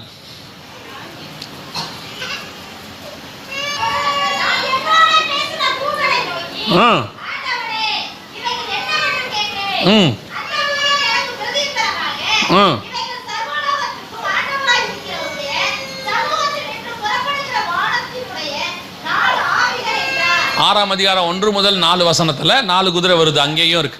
கருப்பு நிற குதிரை இருக்குது, சிவப்பு நிற குதிரை இருக்குது, புள்ளி புள்ளியான குதிரை இருக்குது, மங்கின நிறமுள்ள குதிரை இருக்கு, சாரி வெள்ளை நிற குதிரை இருக்கு. இந்த 4 குதிரையும் என்ன அப்படின்னு அவன் கேட்குறான். அந்த 4 குதிரைக்கு தூதன் பதில் சொல்றான், இது 4 ஆவிகள் அப்படின்னு இருக்கு. இப்போ அதே காரியம் தான் 6ஆம் அதிகாரம் வெளிப்படுத்தின விசேஷத்துல இருக்கு. இந்த இடத்துல 4 குதிரைகள் இருக்குது. ஒவ்வொரு குதிரையும் ஒரு ஆவி. அது என்ன ஆவின்னு கேட்டீங்கன்னா, அந்த 6ஆம் அதிகாரம் சகரியா புஸ்தகத்தை அப்புறம் வீட்டில் போய் நீங்க படிங்க. அங்க பாடும்போது சொல்றாரு, இந்த குதிரைகள் தேவனுடைய சித்தத்தை பூமியில் செய்கிறது. கருப்பு குதிரை கர்த்தரை சாந்திப்படுத்தியது. போய் அந்த வடபுறத்தில் இருந்து என்ன பண்ணுச்சு? கர்த்தருடைய இருதயத்தை என்ன பண்ணுச்சு? சாந்திப்படுத்துச்சு. அப்ப தேவனுடைய திட்டத்தை பூமியில செய்யக்கூடியதா என்னது? இந்த ஆவிகள் அப்படின்னு அர்த்தம். ஏன் ஆவிகளை வச்சு ஆண்டவர் செய்யறாரு அப்படின்னா, உங்க எல்லாருக்கும் தெரியும். இப்போ முதலமைச்சர் இருக்கிறாரு, உங்களுக்கு 6000 ரூபாய் கொடுக்குறேன்னு சொல்லிட்டாரு. அதுல பொங்கலுக்கு 1000 ரூபாய் கொடுக்குறேன்ட்டாரு, கரும்பு கொடுக்குறேன்ட்டாரு. அவர் வந்து வீட்டுக்கு கொடுப்பாரா இல்லை அதிகாரிகளை விட்டு கொடுப்பாரா? அதிகாரிகளை வச்சு அனுப்புவார். அதான் புரோட்டோகால், அதுதான் வந்து முறை. எந்த ஒரு காரியத்தையும் மேல இருக்கிறவங்க நேரம் என்ன பண்ண மாட்டாங்க, அனௌன்ஸ் தான் பண்ணுவாங்க. அந்த அனௌன்ஸ் பண்றதை செய்ய வேண்டியது அதிகாரியோடைய வேலை. அதே மாதிரிதான் தேவன் சர்வ வல்லமை உள்ள ராஜா, அவர் வானத்தில் நினைக்கிறதை உம்முடைய சித்தம் பரலோகத்தில் செய்யப்படுவது போல பூமியிலிருந்து செய்யப்படுவதாக. அவர் அங்க சொல்றதை இந்த ஆவிகள் என்ன செய்யும்? இந்த பூமிக்கு 4 ஆவிகள் இருக்குது, 4 புறமும் நிக்குது. இந்த 4 புறமும் அது என்ன செய்யுது? கர்த்தருடைய சித்தத்தை அது செஞ்சுக்கிட்டே இருக்கு அப்படின்னு இருக்கு. ஸோ இப்போ முதலாவது முத்திரை உடைக்கப்பட்டது. 6ஆம் அதிகாரம் 2வது வசனத்தில், இதோ ஒரு வெள்ளை குதிரையை கண்டேன், அதன் மேல் ஏறி இருந்தவன் வில்லை பிடித்திருந்தான், அவன் ஜெயிக்கிறவனாகவும் ஜெயிப்பவனாகவும் புறப்பட்டான், அவனுக்கு ஒரு கிரீடம் கொடுக்கப்பட்டது அப்படின்னு. இது எதை பத்தி சொல்லப்பட்டிருக்கிறது அப்படின்னு கேட்டீங்கன்னா, பூமியில தொடங்க போகிறதான உபத்திரவ காலத்தினுடைய அந்த ஆட்சியை செய்ய போகிற கவர்மெண்ட், அந்த ஆட்சி பூமியில தொடங்க போது அதுல கடைசியா ஒரு ராஜா வருவான். அவன் தான் அந்தி கிறிஸ்துவா இருப்பான். அவன் 7 வருஷம் ஆட்சி செய்வான். அந்த 7 வருஷம் தான் உபத்திரவ காலம். அந்த ஆட்சி தொடங்கிறதுக்கு முன்பதாக தான் உங்களை என்னை மீட்க வருவேன் என்று கர்த்தர் வாக்கு பண்ணி இருக்கிறார். அல்லேலூயா. அப்ப அந்த ஆட்சி தொடங்குது பாத்தீங்களா? அவனுக்கு வந்துட்டு உடனே அவன் ராஜாவா இருக்க மாட்டான். அவனுக்கு முன்னாடி 10 பேர் வருவாங்க, வந்து எல்லாத்தையும் ஆயத்த பண்ணுவாங்க. வெளிப்படுத்தின விசேஷம் 17ஆம் அதிகாரம் 10 முதல் 13 வசனங்களை நீங்க வாசிச்சு பார்த்தீங்கன்னா, 12வது வசனம், நீ கண்ட 10 கொம்புகளும் 10 ராஜாக்களாம், இவர்கள் இன்னும் ராஜ்யம் பெறவில்லை, இவர்கள் மிருகத்துடனே கூட 1 மணி நேரம் அளவும் ராஜாக்கள் போல அதிகாரம் பெற்றுக் கொள்ளுகிறார்கள். 13வது வசனம், இவர்கள் ஒரே யோசனை உள்ளவர்கள், தங்கள் வல்லமையும் அதிகாரத்தையும் மிருகத்தின் கையிலே கொடுப்பார்கள். அப்ப அந்த 10 பேர் முன்னாடி வந்து ரெடி பண்ணி அவங்க கையில கொடுப்பாங்கன்னு இருக்கு. அந்த 10 பேர் வந்து ஆட்சியை தொடங்குறாங்க பாத்தீங்களா? அந்த தொடங்குவதை பத்தி தான் அங்க இருக்கு. அவங்களுடைய ஆட்சி பூமியில தொடங்குவதை பத்தி தான் அங்க இருக்கு.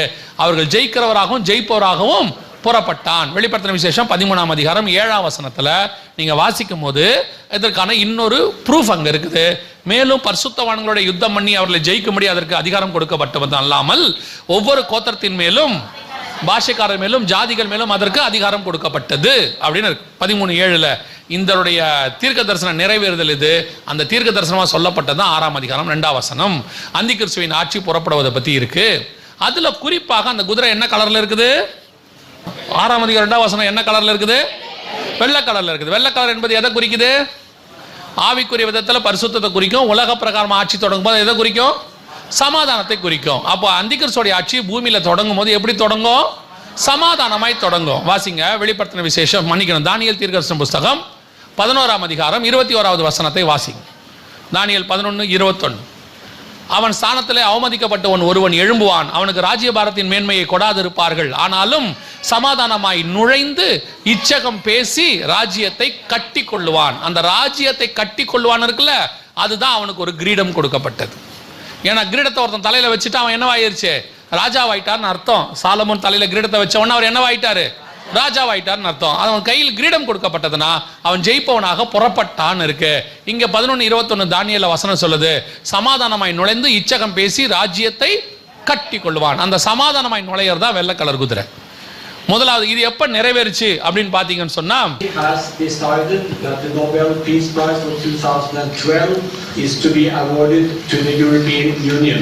அவர் என்ன சொன்னார் தெரியுதா? 2012க்கான சமாதானத்துக்கான நோபல் பரிசு ஐரோப்பியன் யூனியனுக்கு வழங்கப்பட்டது அப்படின்னு சொல்றார். சமாதானத்துக்கான, உலகத்தில் சமாதானத்தை கொண்டு வந்ததுக்காக ஐரோப்பியன் யூனியனுக்கு அந்த என்ன கொடுக்குறாங்க? ஆமா, இந்த ஐரோப்பியன் யூனியன் யாருன்னு கேட்டீங்கன்னா கரெக்டா 10 நாடுகள் கூட்டமைப்பு. இந்த யூரோப்பியன் யூனியனுக்கு ஒரு தலைமை பீடம் இருக்கு. WEUன்னு சொல்லுவாங்க, வெஸ்டர்ன் யூரோப்பியன் யூனியன், மேற்கத்திய ஐரோப்பிய ஒன்றியம் அப்படின்னு அர்த்தம். இதுல எத்தனை நாடு இருக்குதுன்னா 10 நாடு இருக்குது. இந்த 10 நாடு எப்போ ஃபார்ம் ஆச்சுன்னா 1943 ஃபார்ம் ஆச்சு. அவங்க அதிகாரத்தை எப்போ பெற்றுக்கொண்டாங்கன்னா 2001. அப்படியே கொஞ்சம் கொஞ்சமா வளர்ந்து 2012 அவங்களுடைய முழு ஆளுகை பூமிக்குள்ள செய்ய தொடங்கினாங்க. கரெக்டா அவங்க ஆரம்பிச்சாங்க, அவங்களுக்கு சமாதானத்துக்கான நோபல் பரிசு கொடுக்கப்பட்டது. கரெக்டா அவங்க ஆரம்பிச்சு 50 வருஷம் கழிச்சு இது நடந்துச்சு. அவங்களுக்கு இந்த சமாதானத்துக்கான நோபல் பரிசு கொடுத்தாச்சு. முதலாவது முத்திரை அப்பயே உடைக்கப்பட்டுருச்சு. இப்போ இந்த 10 பேர் அவங்க என்ன செய்யறாங்கன்னா உலகத்தின் வல்லமை, அதிகாரம் எல்லாத்தையும் ரெடி பண்ணிக்கிட்டு இருக்கிறாங்க. இந்த 2014 நாங்கள் வந்தபோது சொல்லியிருப்போம், ஞாபகம் இருக்கும்.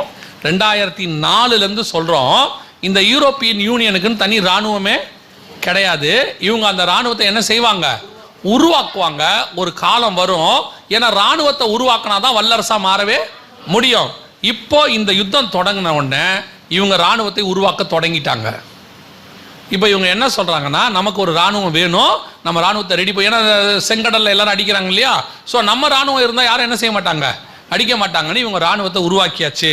2ஆம் உலக யுத்தம் முடியும் போது அமெரிக்க ராணுவம் தலையெடுத்துச்சு, வந்து அவங்க குண்டு போட்டு பெரிய நாடாக மாறினாங்க. இப்போ 3ஆம் உலக யுத்தம் இப்போ ஆரம்பிச்சிருக்குது இல்லையா, இது முடியும் போது இவங்க வல்லரசாக மாறுவாங்க.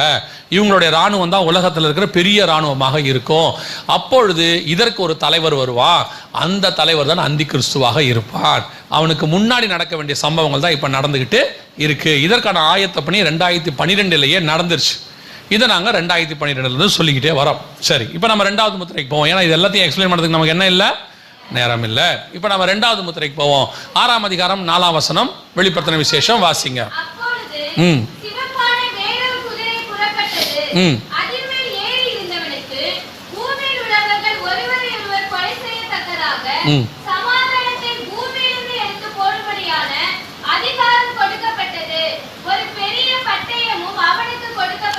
நல்லா கவனிங்க. இப்போ 2வது சிவப்பு குதிரையை பற்றி பார்க்கணும். இப்போ இந்த சிவப்பு குதிரை போறப்படும் பொழுது நடக்கிற சம்பவங்கள் எல்லாம் அங்கே சொல்லியிருக்கு. இப்போ இந்த குதிரையில் நடக்கிற சம்பவத்தை நாம் கொஞ்சம் பின்னாடி இருந்து பார்க்க போகிறோம். ஏன்னா அப்படி பின்னாடி இருந்து பார்த்தா உங்களுக்கு ஈஸியாக புரியுன்றதுக்காக. இப்போ இந்த வசனம் என்ன சொல்லுது? 6ஆம் அதிகாரம் 4ஆம் வசனத்தில் அவனுக்கு ஒரு பெரிய பட்டயமும் கொடுக்கப்பட்டது அப்படின்னு இருக்குது. பெரிய பட்டயமும் கொடுக்கப்பட்டது. இப்போ பெரிய பட்டயம் அப்படிங்கிறதுனா என்ன? முதல்ல பட்டயம்னா என்ன அப்படின்னு பார்த்தீங்கன்னா, பைபிளில் 3 விதமான பட்டயங்கள் இருக்குது. பைபிளில் 3 விதமான பட்டயம். 1 மனுஷன் கையில் உள்ளதான பட்டயம், 2 தேவன் கையில் உள்ள பட்டயம், 3 தூதன் கையில் உள்ள பட்டயம். இந்த 3 பட்டயத்துக்கும் 3 விளக்கங்கள் இருக்கு, பைபிளில் இருக்கு. மனுஷன் கையில் உள்ள பட்டயம் அப்படின்னா என்ன அர்த்தம்னா, யுத்தம்னு அர்த்தம், சண்டை போட போறாங்கன்னு அர்த்தம். இப்போ நீங்கள் 1 சாமுவேல் 17 வாசிச்சு பார்த்தீங்கன்னா, இப்போ இவர் வராரு, கோலியாத் வராரு. வரும்போது அவன் ஒரு பெரிய பட்டயத்தை பிடித்திருந்தான் அப்படின்னு இருக்கும். தாவீதின் கையிலே பட்டயம் இல்லாதிருந்தது அப்படின்னு இருக்கும். அதனால தான் அவர் கவட்டக்கல் எடுத்து அடிச்சாரு, கூழாங்கல் வச்சு அடிச்சாருன்னு பார்க்குறோம். அப்போ பெரிய பட்டயம் என்பது எதை குறிக்கிறது? மனுஷன் கையில் இருந்து அதுக்கு எதை குறிக்குது? யுத்தத்தை குறிக்கிறது. சரி, தேவனுடைய பட்டயம் என்பது எதை குறிக்கிறது? ஆவியின் பட்டயம், கர்த்தருடைய பட்டயம் ஆகிய அப்படிங்கிறது எதை குறிக்குது? வசனத்தை குறிக்குது. எபேசியருக்கு நிருபம் 6ஆம் அதிகாரத்தில் நீங்கள் வாசிக்கும் போது ஆவியின் பட்டயமாகிய வார்த்தை, கர்த்தருடைய வார்த்தை அப்படின்னு சொல்லப்பட்டிருக்கு. அவர் தன்னுடைய வாயின் பட்டயங்களால் அவனோடு கூட யுத்தம் செய்வார் அப்படின்னு 19ஆம் அதிகாரம் வெளிப்படுத்தின விசேஷத்தில் சொல்லப்பட்டிருக்கு. அவர் வாயிலிருந்து கருக்குள்ள பட்டயம் புறப்பட்டது அப்படின்னு இருக்கு. இதெல்லாம் எதை குறிக்குது? வசனத்தை குறிக்குது.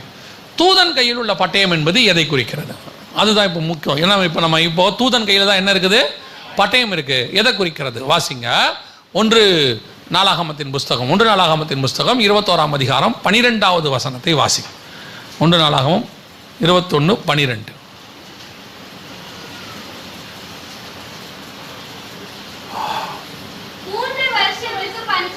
3 வருஷத்து பஞ்சமோ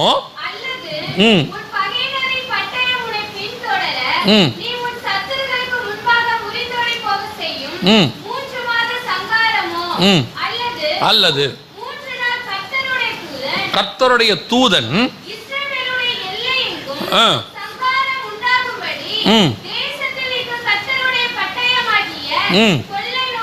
அப்ப கர்த்தருடைய தூதனுடைய பட்டயம் என்பது எதை குறிக்குது? கொள்ளை நோயை குறிக்குது. 16வது வசனம் வாசி.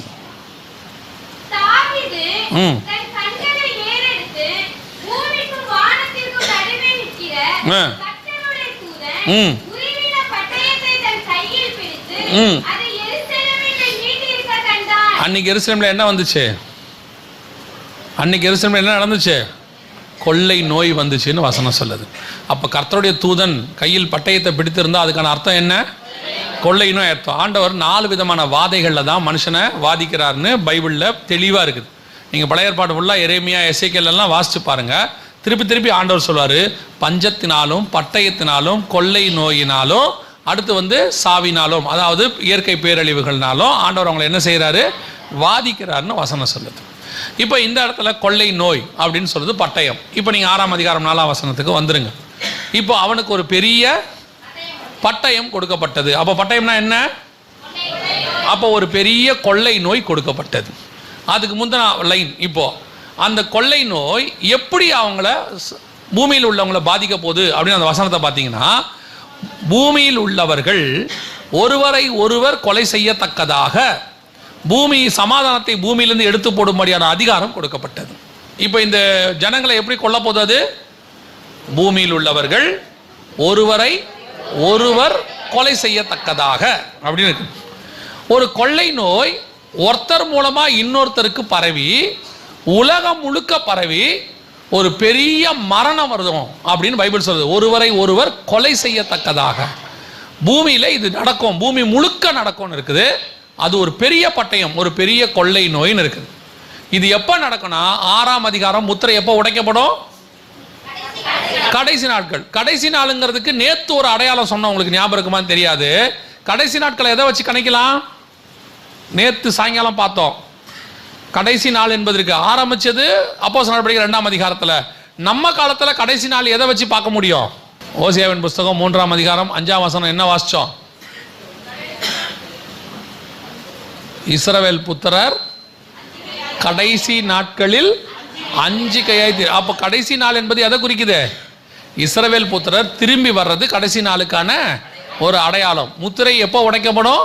கடைசி நாளில் உடைக்கப்படும். அப்போ இஸ்ரவேல் புத்திரர் திரும்பி வந்த பிறகு இந்த முத்திரைகள் என்ன செய்யப்படும்? உடைக்கப்படும். இஸ்ரவேல் புத்திரர் திரும்பி வந்த பிறகு ஒரு பெரிய கொள்ளை நோய் பூமியில் ஒருவரை ஒருவர் கொலை செய்யத்தக்கதாக ஒன்று வந்துச்சுன்னா எப்போ வந்துச்சு? 2019 கொரோனா வந்துச்சு. இதுக்கு முன்னாடி வந்த எத்தனையோ கொள்ளை நோய் இருக்கு. ஆனால் இந்த அளவுக்கு பூமியில் இருக்கிற மொத்த பேரையும் பாதித்த கொள்ளை நோயின்னு ஒன்று கிடையாது. 189-85 நாடுகளுக்கு மேலே வந்திருக்குது. 2 தீவுகளுக்கு மட்டும்தான் இது வரல. மற்றபடி எல்லா நாட்டுக்கும் இது வந்துருச்சு. ஆனால் இது கொலை இப்போ எப்படி இது மரணம் வந்துச்சுங்கிறத வசனம் எவ்வளோ தெளிவாக 2000 வருஷத்துக்கு முன்னாடி சொல்லியிருக்கு பாருங்க. ஒருவரை ஒருவர் கொலை செய்யத்தக்கதாக. உங்களுக்கு ஞாபகம் இருக்கும்னு நினைக்கிறேன், மறந்துருக்க மாட்டீங்க. இந்த கொரோனாவில் உங்களை என்ன பண்ண சொன்னாங்க? எல்லாரையும் 2 முக்கியமாக செய்ய சொன்னாங்க. ஒன்று, இன்னொன்று தனித்திரு. ஏன் தனித்திருக்க சொன்னாங்க? அவங்க வழியாக தான், ஒரு ஆள் வழியாக தான் இன்னொரு ஆளுக்கு என்ன செய்யுது? பரவுது. ஒரு சர்டன் டிஸ்டன்ஸ்ல இருந்தீங்கன்னா என்ன செய்யாது?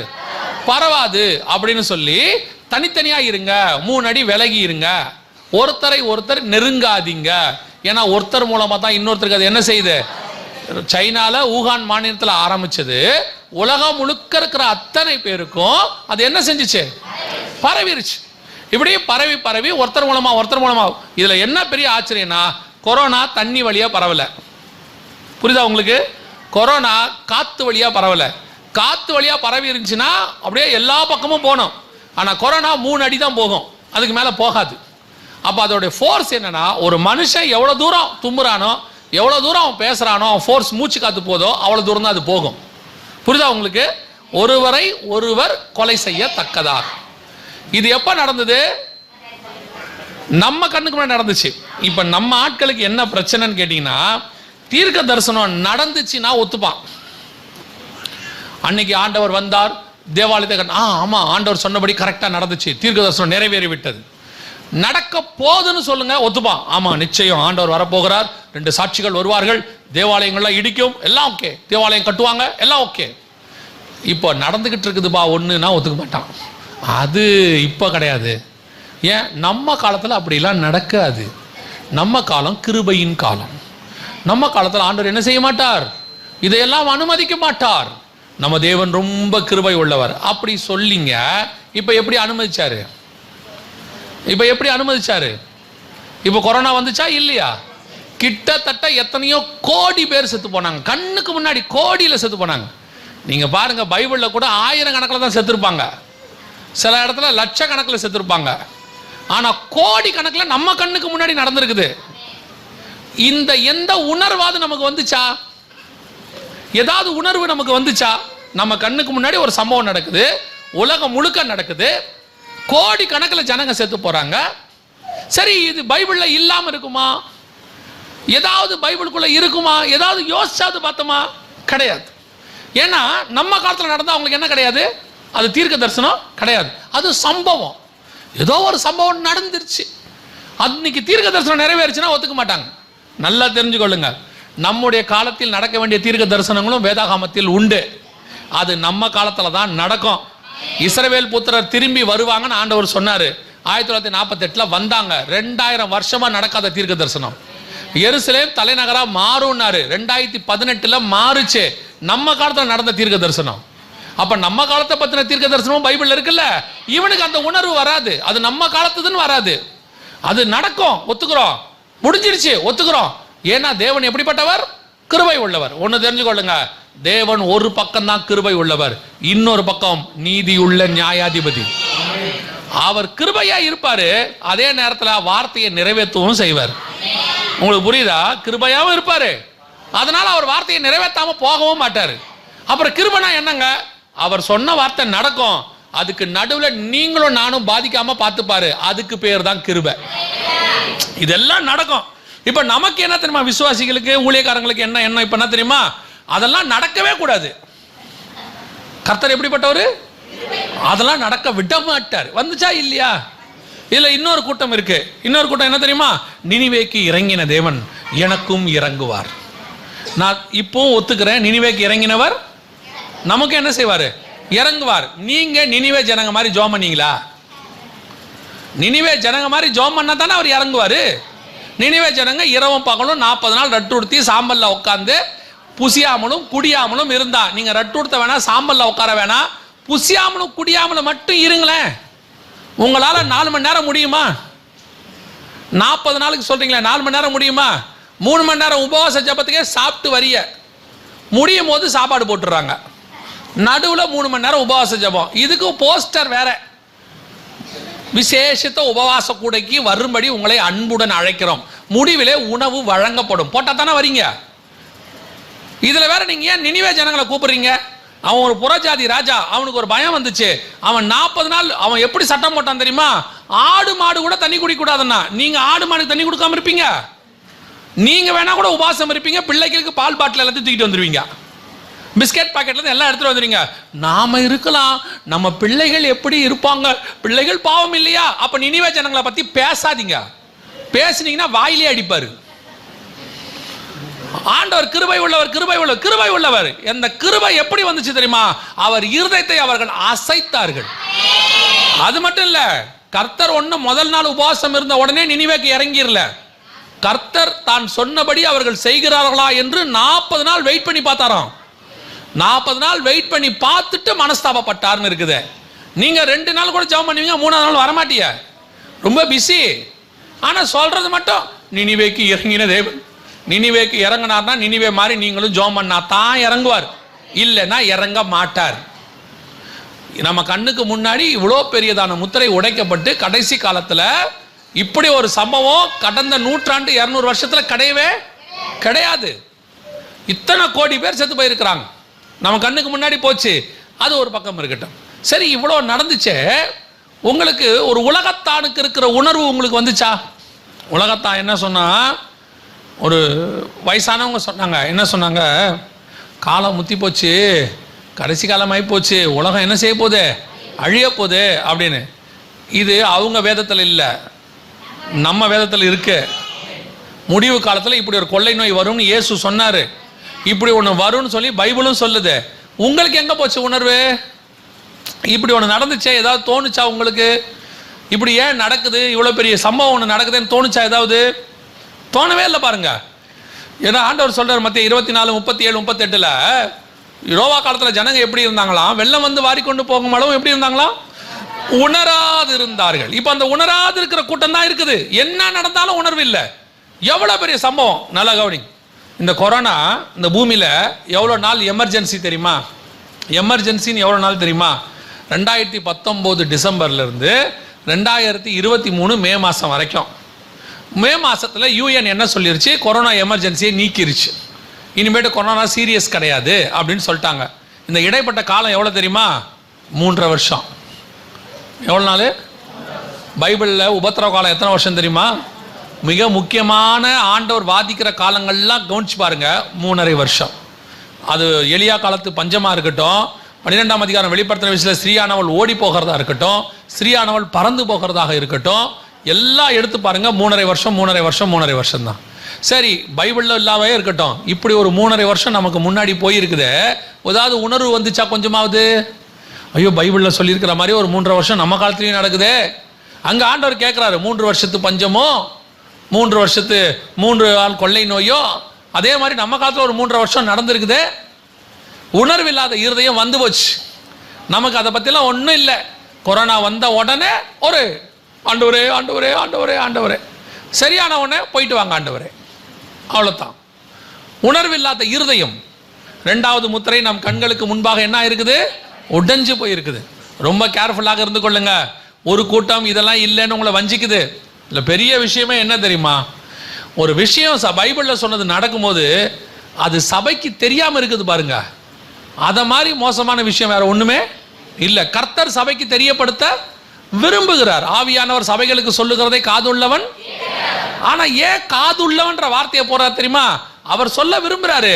உட்கார்ந்து இருக்குது, காது இருக்குதா?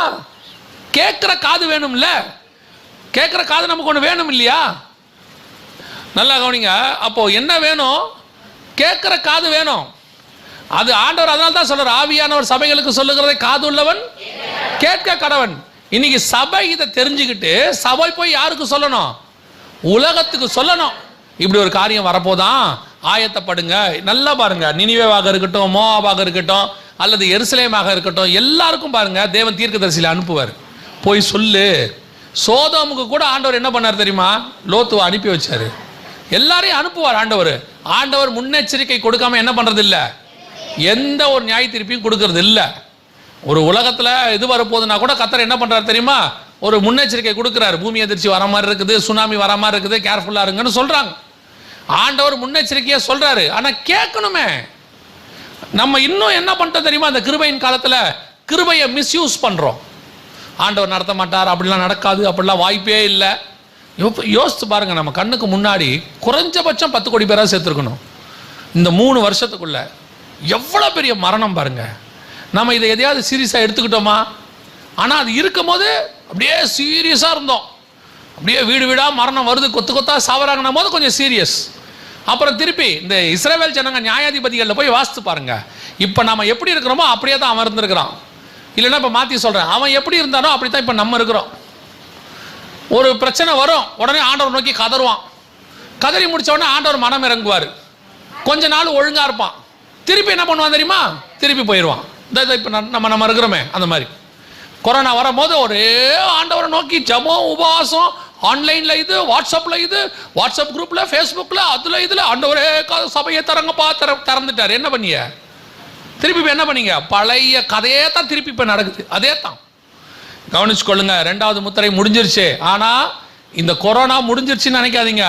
இது கடந்து போயிருக்குது. இது ஒரு இடத்துல வந்து சேரும். மொத்தமாக ஒரு இடத்துல ஆண்டவர் எல்லாத்தையும் சேர்ப்பாரு. மற்ற 24 கொள்ளை நோய் சொன்னார்ல, அவர் வரும்போது என்ன அடையாளம் கேட்டதுக்கு அந்த கொள்ளை நோய் இப்போ கண்ணுக்கு முன்னாடி போயிருக்குது. 3வது முத்திரையை பற்றி இப்போ நம்ம பார்க்க போகிறோம். மிக முக்கியமானது அதுதான் இப்போ நடந்துட்டே இருக்கு. 6ஆம் அதிகாரம் 5ஆம் வசனம் வாசிங்க.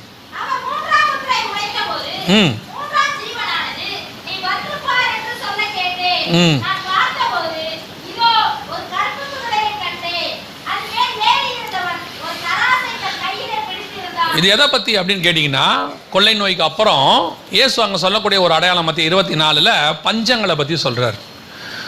இப்போ இந்த இடத்துல எதை பற்றி சொல்லப்பட்டிருக்குதுன்னா, தராசுங்கிறது வியாபாரத்தை குறிக்குது.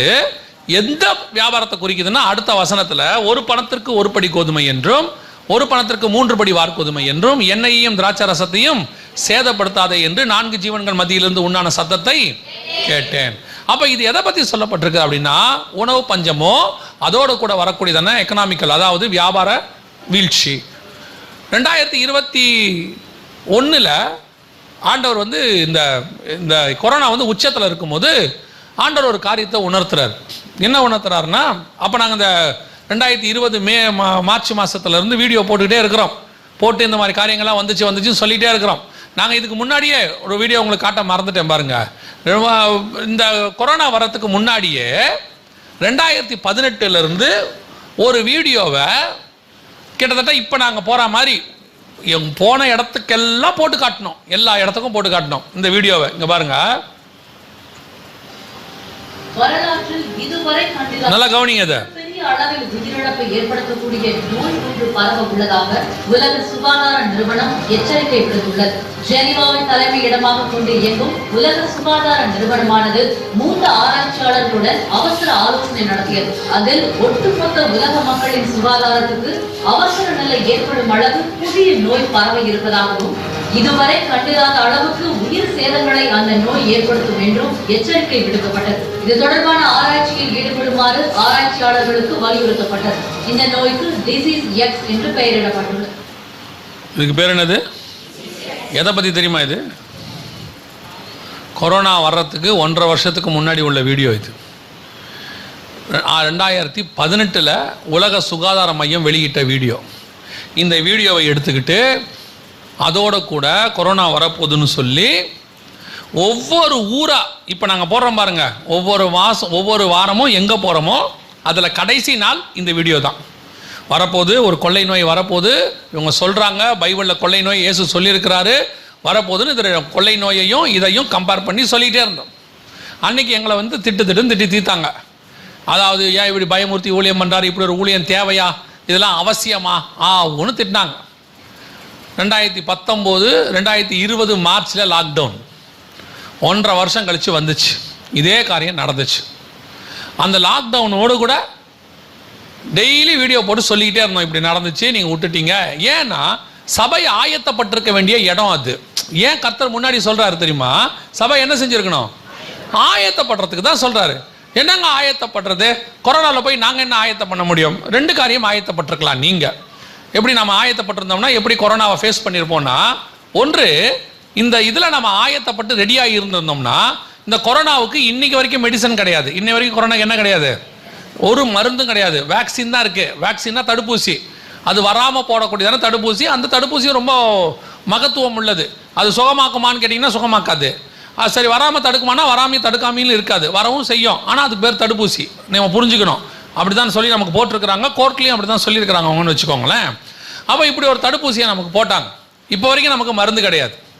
ஒருவேளை இந்த ஒரு வருஷம் நினிவே ஜனங்களை போல நம்ம ஆயத்தப்பட்டிருப்போம் என்று சொன்னால், நல்ல கவனிங்க, ஆயத்தப்பட்டிருப்போம் என்று சொன்னால் கொரோனாவுக்கான மருந்து சபைக்குள்ள மட்டும்தான் இருந்துச்சு. என்ன மருந்து தெரியுமா? அவருடைய காயங்களால் நாம் குணமானோம்.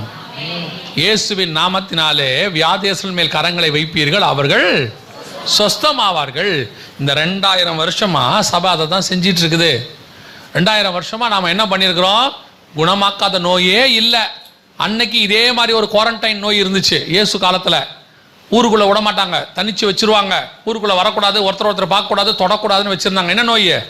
குஷ்டம்னு ஒன்று இருந்துச்சு. அந்த நோயை தொட்டு அன்று இயேசு சுகமாக்கினார். அதே மாதிரி ஒரு குவாரண்டைன் நோய் தான் இப்போ வந்துச்சு. அது குஷ்டத்தை விட ரொம்ப ஈஸியான நோய். இது சின்ன கிருமி. குஷ்டம் அப்படி இல்லை, அது வேற.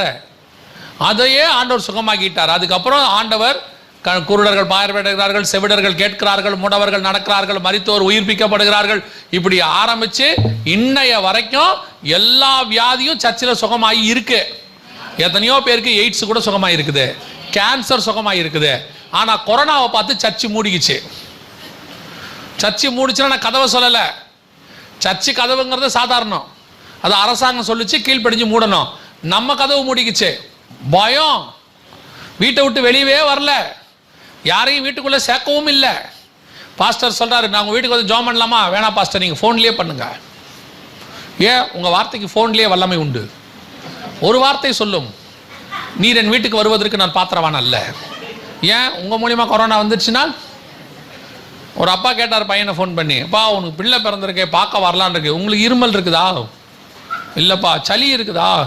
இல்லைப்பா. கடந்த 10 நாளில் ஜுரம் வந்திருக்குதா? அவர் கேட்டார், ஏப்பா நீ பையனா டாக்டரா? பேரப்பிள்ளை பிறந்திருக்குது, பேரப்பிள்ளையை பார்க்க போகிறதுக்கு பையனை கேட்குறாரு, எப்பா நான் வரலான் இருக்கிறேன் இன்னைக்கு. பையன் திருப்பி அப்பாவை கேட்குறான், இன்னைக்கு உங்களுக்கு ஜுரம் வந்துச்சா? 10 நாளில் சளி பிடிச்சதா? இருமல் இருக்குதா? அப்பா கேட்குறான், என்னப்பா டாக்டர் மாதிரி கேட்குறேன், நீ பையன் மாதிரியே இல்லையா? அவன் சொல்கிறான், இல்லைப்பா உங்களுக்கு ஏதாவது வந்து பையனுக்கு வந்துட்டா. அவ்வளோ விசுவாச குடும்பம், அவ்வளோ விசுவாச குடும்பம். ஏன்? இந்த கொரோனாவில் நீங்கள் படிக்க வேண்டிய பாடம் என்ன தெரியுமா? மருந்து இல்லை, சுகமாக்க முடியும். ஆனால் யாரால சுகமாக்க முடியும்? ஏசப்பா தான் சுகமாக்குவாரு, உங்களை கொண்டு தான் சுகமாக்குவாரு. ஆனால் உங்களுக்கு என்ன வேணும் சுகமாக்குறதுக்கு? விசுவாசம் வேணும். உங்களுக்கு பேர் என்ன? பேரு தான் விசுவாசி. வேஸ்ட் பேர் தான் விசுவாசி. பேர் நல்லா பார்த்தீங்கன்னா வெள்ளச்சாமின்னு இருக்கும், கருப்பா இருப்பான், பார்த்துருப்பீங்களா? அதே மாதிரி தான் பேர் தான் என்னது? விசுவாசி. விசுவாசமே இல்லாத வாசி. இது விசுவாசமே கிடையாது. விசுவாசம் இருந்திருந்தால் கொரோனா சுகமாகி இருக்கும். உங்க வீடு ஒரு ஹீலிங் சென்டரா மாறி இருக்கும். உங்க வீட்டுக்குள்ள அற்புதம் நடந்திருக்கும்.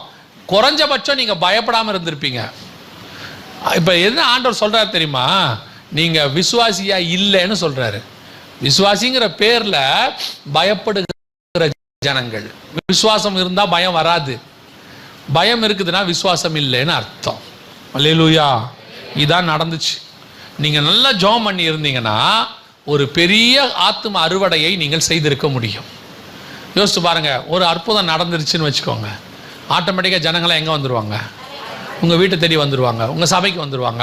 இங்கே இயேசுநாதர் சுகம் கொடுக்குறாராமே, ஒரு நாளைக்கு 10 பேருக்கு 20 பேருக்கு 30 பேருக்கு சுகமாக்கி அனுப்பிட்டே இருக்கலாம். வேதம் சொல்லுது, இயேசு பொழுது சாயும் வரை அற்புதங்களை செய்து கொண்டிருந்தார். அந்த ஒரு காலம் திருப்பி சபைக்குள்ளே வந்திருக்கோம். நாம கதவை சாத்தியா? சரி, நம்ம கதவை சாத்தி விட்டாச்சு, நம்ம விசுவாசமாக நம்ம போய் ஜெபம் பண்ணியிருக்கலாமே, நம்ம போகலையே. இதான் நடந்து. நமக்கே பயம். விஷயம் அதான். வந்துருச்சுன்னா என்ன பண்ணுறது? வந்துருச்சு. அவங்க என்ன சொல்கிறாங்க தெரியுமா?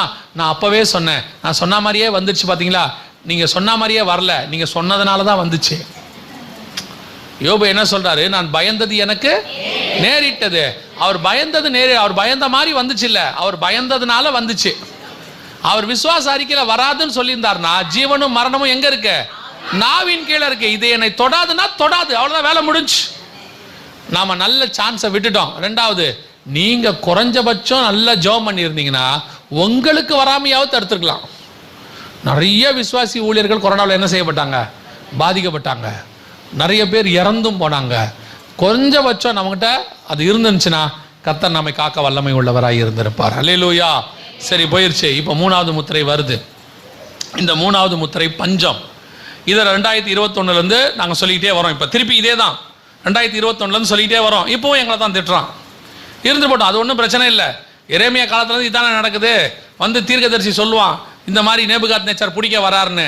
சிதேக்கியா போட்டு எரேமியா தான் அடிப்பான். என்னடா எருசலேம் மண்மேடாகுன்ற அட்ரா அவனை அப்படின்னு அடிச்சு விட்டான். அடிச்சு போட்டு எங்கே வச்சுட்டான்? காவல் வீட்டில் கொண்டு போய் வச்சு விட்டாங்க. அந்த காலத்துலேருந்து இதுதான் நடக்குதுன்னு வச்சுக்கோங்க. போய் சொல்கிற தீர்க்கதரிசியெல்லாம் அடிப்பான். இன்னும் நீ அபத்தம் பேசுகிறாய். அப்புறம் அவனே கண்ணு குருடாகி போவான். சிதேக்கியா கூட்டிகிட்டு போய் என்ன பண்ணுவான்? கண்ணை குருடாக்கி கூட்டிகிட்டு போவாங்க. நல்ல விதமாக சொன்னால் கேட்க போகிறது இல்லை, சொன்னால் நம்மளை தான் திட்டுவான். அப்புறம் கொரோனாவில் பாதிக்கப்பட்டு ஐசியூலேருந்து ஃபோன் பண்ணுறாங்க, பிரதர் எனக்காக ஜெபம் பண்ணி கொள்ளுங்க. ஏன் கண்ணு குருடானோ? சொல்லும் போதே கேட்டிருக்கலாம்ல. இதுதான் இன்னைக்கு நடந்துட்டு இருக்குது. திருப்பியும் சொல்கிறேன், 2021 இதை சொல்லிட்டு இருக்கிறோம். மிகப்பெரிய எக்கனாமிக்கல் கிரைசிஸ். தராசை பிடித்திருந்தான்.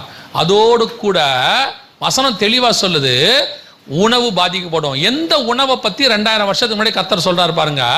ஒரு பணத்திற்கு ஒரு படி கோதுமை என்றும் ஒரு பணத்துக்கு 3 படி வார்கோதுமை. 2021 ஆண்டவர் சொன்னார், இந்த 3வது முத்திரை வரப்போது, நீ அதை பற்றி பேச தொடங்குன்னு சொன்னார். கரெக்டாக 2021 நவம்பர் மாதம் மிக துல்லியமாக உக்ரைன் ரஷ்யா பிரச்சனை ஆரம்பிச்சிச்சு. ஆரம்பித்த உடனே உலகத்திலேயே கோதுமை தயாரிக்கிற நம்பர் 1 நாடு உக்ரைன், நம்பர் 2 நாடு ரஷ்யா. ரெண்டும் சண்டை போட ஆரம்பித்த உடனே கோதுமை உற்பத்தி நின்றுச்சு. நின்ன உடனே உலகமே கோதுமை பஞ்சத்துக்குள்ளே போக தொடங்குச்சு. 2021 ஏப்ரல்ல இருந்து நாங்கள் சொல்லிட்டு இருக்கிறோம். நடந்தது 2021 நவம்பரில். 2022 ஆரம்பிக்கும் போது, இது வரைக்கும் சொன்ன போது அந்த 6 மாதம் யாருக்கும் அது ஒன்றும் புரியல. கொஞ்சம் பேருக்கு மட்டும் புரிய தொடங்குச்சு. எப்பன்னு கேட்டிங்கன்னா 2022 மே மாதத்தில் ஸ்ரீலங்கா திவாலாச்சு. எதனால திவால் தெரியுமா? வசனம் கீழே போவாங்க, பத்திரிக்கை ஆகுது, அவங்க ஊர் பத்திரிக்கை என்ன வந்திருக்குது பாருங்க. உணவு பஞ்சம் தாக்கும் ஸ்ரீலங்கா, இலங்கை திவாலானது. திவால்னா தராசு, எக்கானமி, கீழே உள்ளது உணவு பஞ்சம். பர்டிகுலராக அப்படியே வார்த்தை நிறைவேற தொடங்குச்சு. 100% கர்த்தர் சொன்னபடியே உணவு பஞ்சம் கொஞ்சம் கொஞ்சமாக ஒவ்வொரு ஊராக ஆரம்பிச்சிச்சு, ஒவ்வொரு ஊராக வந்துச்சு. அதுக்கு அடுத்து பாகிஸ்தான். நாங்கள் சொல்லிக்கிட்டே இருந்தோம், பாகிஸ்தானில் 9 மணி நேரம் கரண்ட் கட்டு, பாகிஸ்தானில் பால் கிடைக்கல, பாகிஸ்தானில் வந்து கோதுமை பிரச்சனை வருது, எல்லாம் வந்துச்சு. சரியாக ஆண்டவர் சொன்னபடி 2023 ஆரம்பிக்கும் போது அந்த 6வது வசனம், ஒரு பணத்திற்கு ஒரு படி கோதுமை என்றும் ஒரு பணத்துக்கு 3 படி வார்கோதுமை என்றும், அந்த வசனம் அப்படியே நிறைவேறிச்சு. என்னது 1500 ரூபாய்? என்னது 6ஆம் வசனம் என்ன சொல்லுது? ஒரு பணத்திற்கு ஒரு படி கோதுமை. அப்படின்னா நீங்கள் நினச்சக்கூடாது 1 ரூபாய்க்கு ஒரு கோதுமை நினைக்கக்கூடாது. அங்கே என்ன சொல்லியிருக்கு தெரியுமா? 1ஆம் நூற்றாண்டில் ஒரு பணங்கிறது எவ்வளோ தெரியுமா? எவ்வளோ தெரியுமா? இப்போ சீஷர்கள் வந்து இயேசுவை கேட்குறாங்க. 5000 புருஷர் வந்துட்டாங்க மீட்டிங்க்கு. புருஷர் மட்டுமே எத்தனை பேர்? 5000. அப்போது பெண்கள் வந்திருப்பாங்க, பிள்ளைகள் வந்திருப்பாங்க, எல்லாரும் சேர்த்து ஒரு 10,000 பேர்னு வச்சுக்கோங்களேன். இந்த 10,000 பேருக்கு சாப்பாடு போடணும்னு கேட்குறாங்க. அதனால தான் அவர் வனாந்தரத்தில் கூப்பிட்டு போய் எல்லாரையும் உட்கார வச்சார். 10,000 பேருக்கு சாப்பாடு போடுறதுக்கு எவ்வளோ ஆகும்னா, ஆண்டவர் சொன்னார்ல, நீங்களே உணவு கொடுங்கள் அப்படின்னும் போது விசேஷங்கள் எவ்வளோ ஆகும்னு சொன்னாங்க? 200 பணம் ஆகும் என்று சொன்னார்கள்.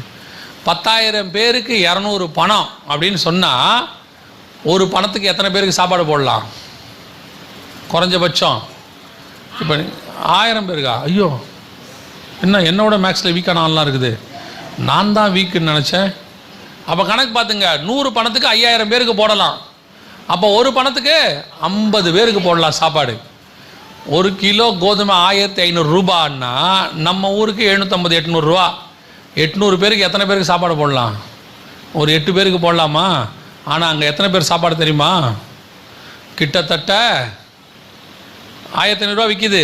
பார்த்துக்குங்க, அப்போ எவ்வளோ பேருடைய சாப்பாடு? 1 கிலோ கோதுமை அவ்வளோ விலை விற்க ஆரம்பிச்சிருச்சுன்னு அர்த்தம். ஸ்ரீலங்காவில் 1 கிலோ கோதுமை 3000 ரூபா. நேற்று 1 லிட்டர் பால் 1000 ரூபா.